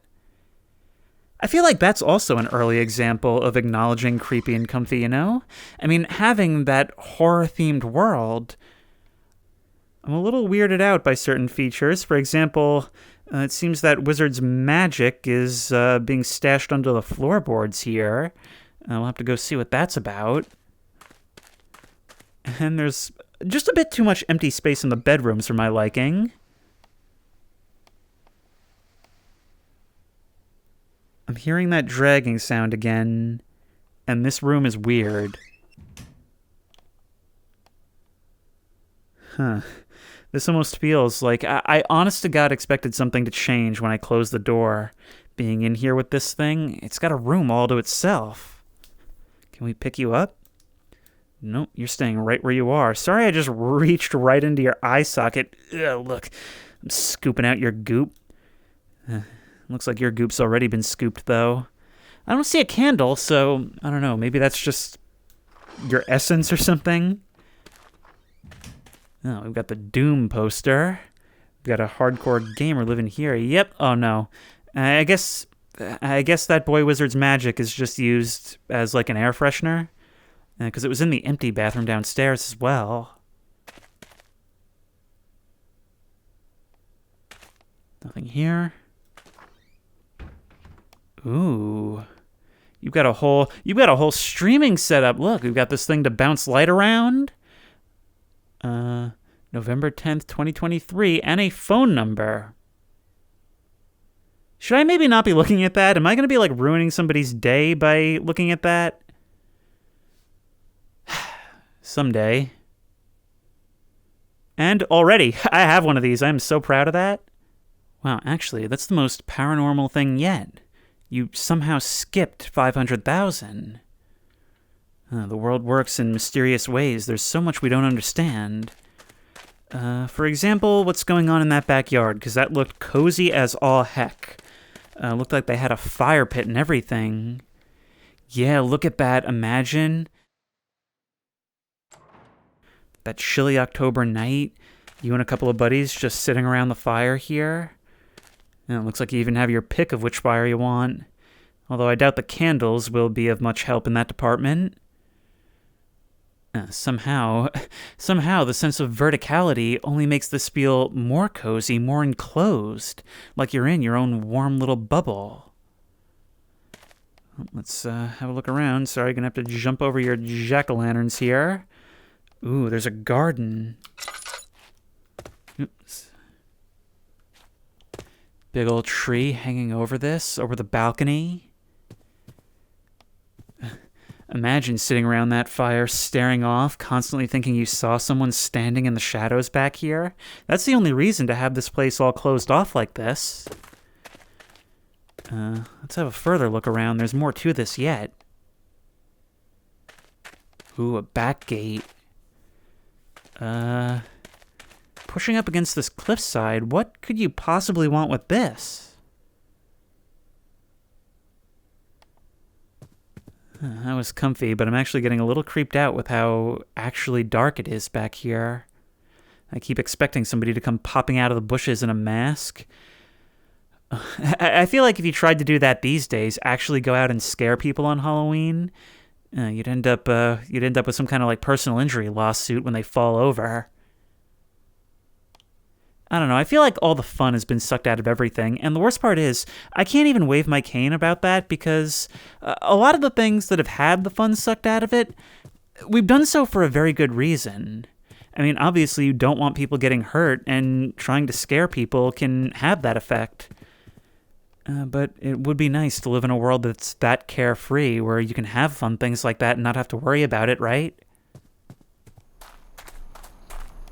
Oh, looks like other folks are celebrating in other ways. They've set up a campfire by this little pond. That's nice all its own, sitting here listening to the frogs and the crickets that have suddenly decided to load in. Just watching the calm water be reflected in the moonlight. Oh, look, a well. Nothing bad ever crawls out of a giant well on Halloween. Oh, I see. No, the town's already got it covered. This is what your tax dollars pay for, is putting a grate over Samara's well. What about over here? Can we enter this tunnel? No, we can't. In fact, we can't so early on that I was jump scared by the jutting cave-in. Okay, well, even on these cozy maps, I still get heart palpitations. It's just a hair trigger heart is what I've got. But it seems like the old man who lives in the cabin on the edge of town is also getting into the Halloween spirit.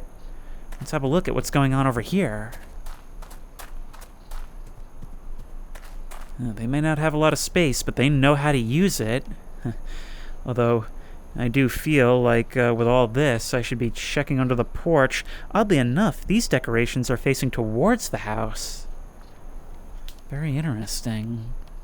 Okay, nothing under there? Maybe those glowing eyes and the cracks of the TF2 maps I explored are making me paranoid.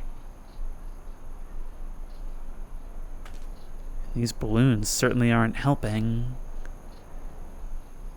Doesn't seem to be anyone home here either. Let's just skip the knocking. I mean, who knocks? Cool people just walk right in. Yeah, this place is a little bit bigger than I thought. An avid hunter? To be honest, not the worst end, I think, to have my head up above the fireplace. I mean, it would at least show I'm wanted in some way desirable. Oh my god, Jesus. Well, we've done it. This Halloween, the librarian was scared by balloons. It's happened. I can honestly just end the special right there. We're not going to top that.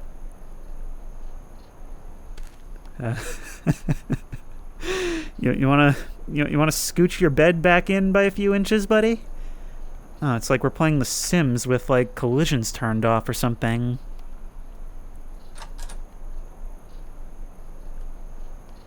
So I guess it's just tradition in this universe to have a jack-o'-lantern closet. Can't say I object, just saying it's a little strange.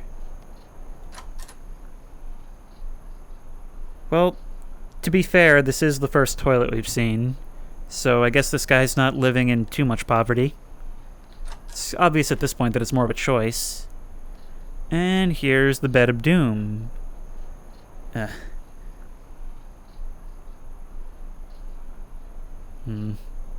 Imagine those sleepless nights this guy must have, holding his lantern to the window, squinting into the dark to see what rustled back there. No wonder he's a hunter. Somebody like this has to own guns. Let's have a look at what's back there. Yep. Oh, I don't like this, I don't like this, I don't like this. When we're in the trees, it doesn't look like there's anything here, but somehow it seems like with the canopy overhead, like not even the moonlight can reach us, and that really does bother me. Like I can almost physically feel the absence of it. But I'm thinking that's about all the trick-or-treating we need to do here. In the end, it was I who was tricked, primarily by balloons. Actually, didn't we see what looked like the wall of like a shed or something back this way? That's the base of the tower that hangs over this map. Oh, there is. It's hidden back here in the trees. Oh, this tower backs right up onto it. Okay, do we have a door of some sort? That's weird. All this stuff is just like facing the back wall. Huh, a real window right between some fake ones. That's an interesting design choice. But there is a jack-o'-lantern inside, so they are in the spirit. I can't see very much, but I can see that there is an interior at least. Oh wow, it's all overgrown. There's leaves coming down through the ceiling, and that's a blood trail. And the jack-o'-lantern stands watch over this. I was not expecting that on this map. Okay, real sudden change of pace. Imagine it just becomes a horror map right here. This is more than a Halloween trick-or-treaty. You died beside a radio. Hang on. Can we interact with this?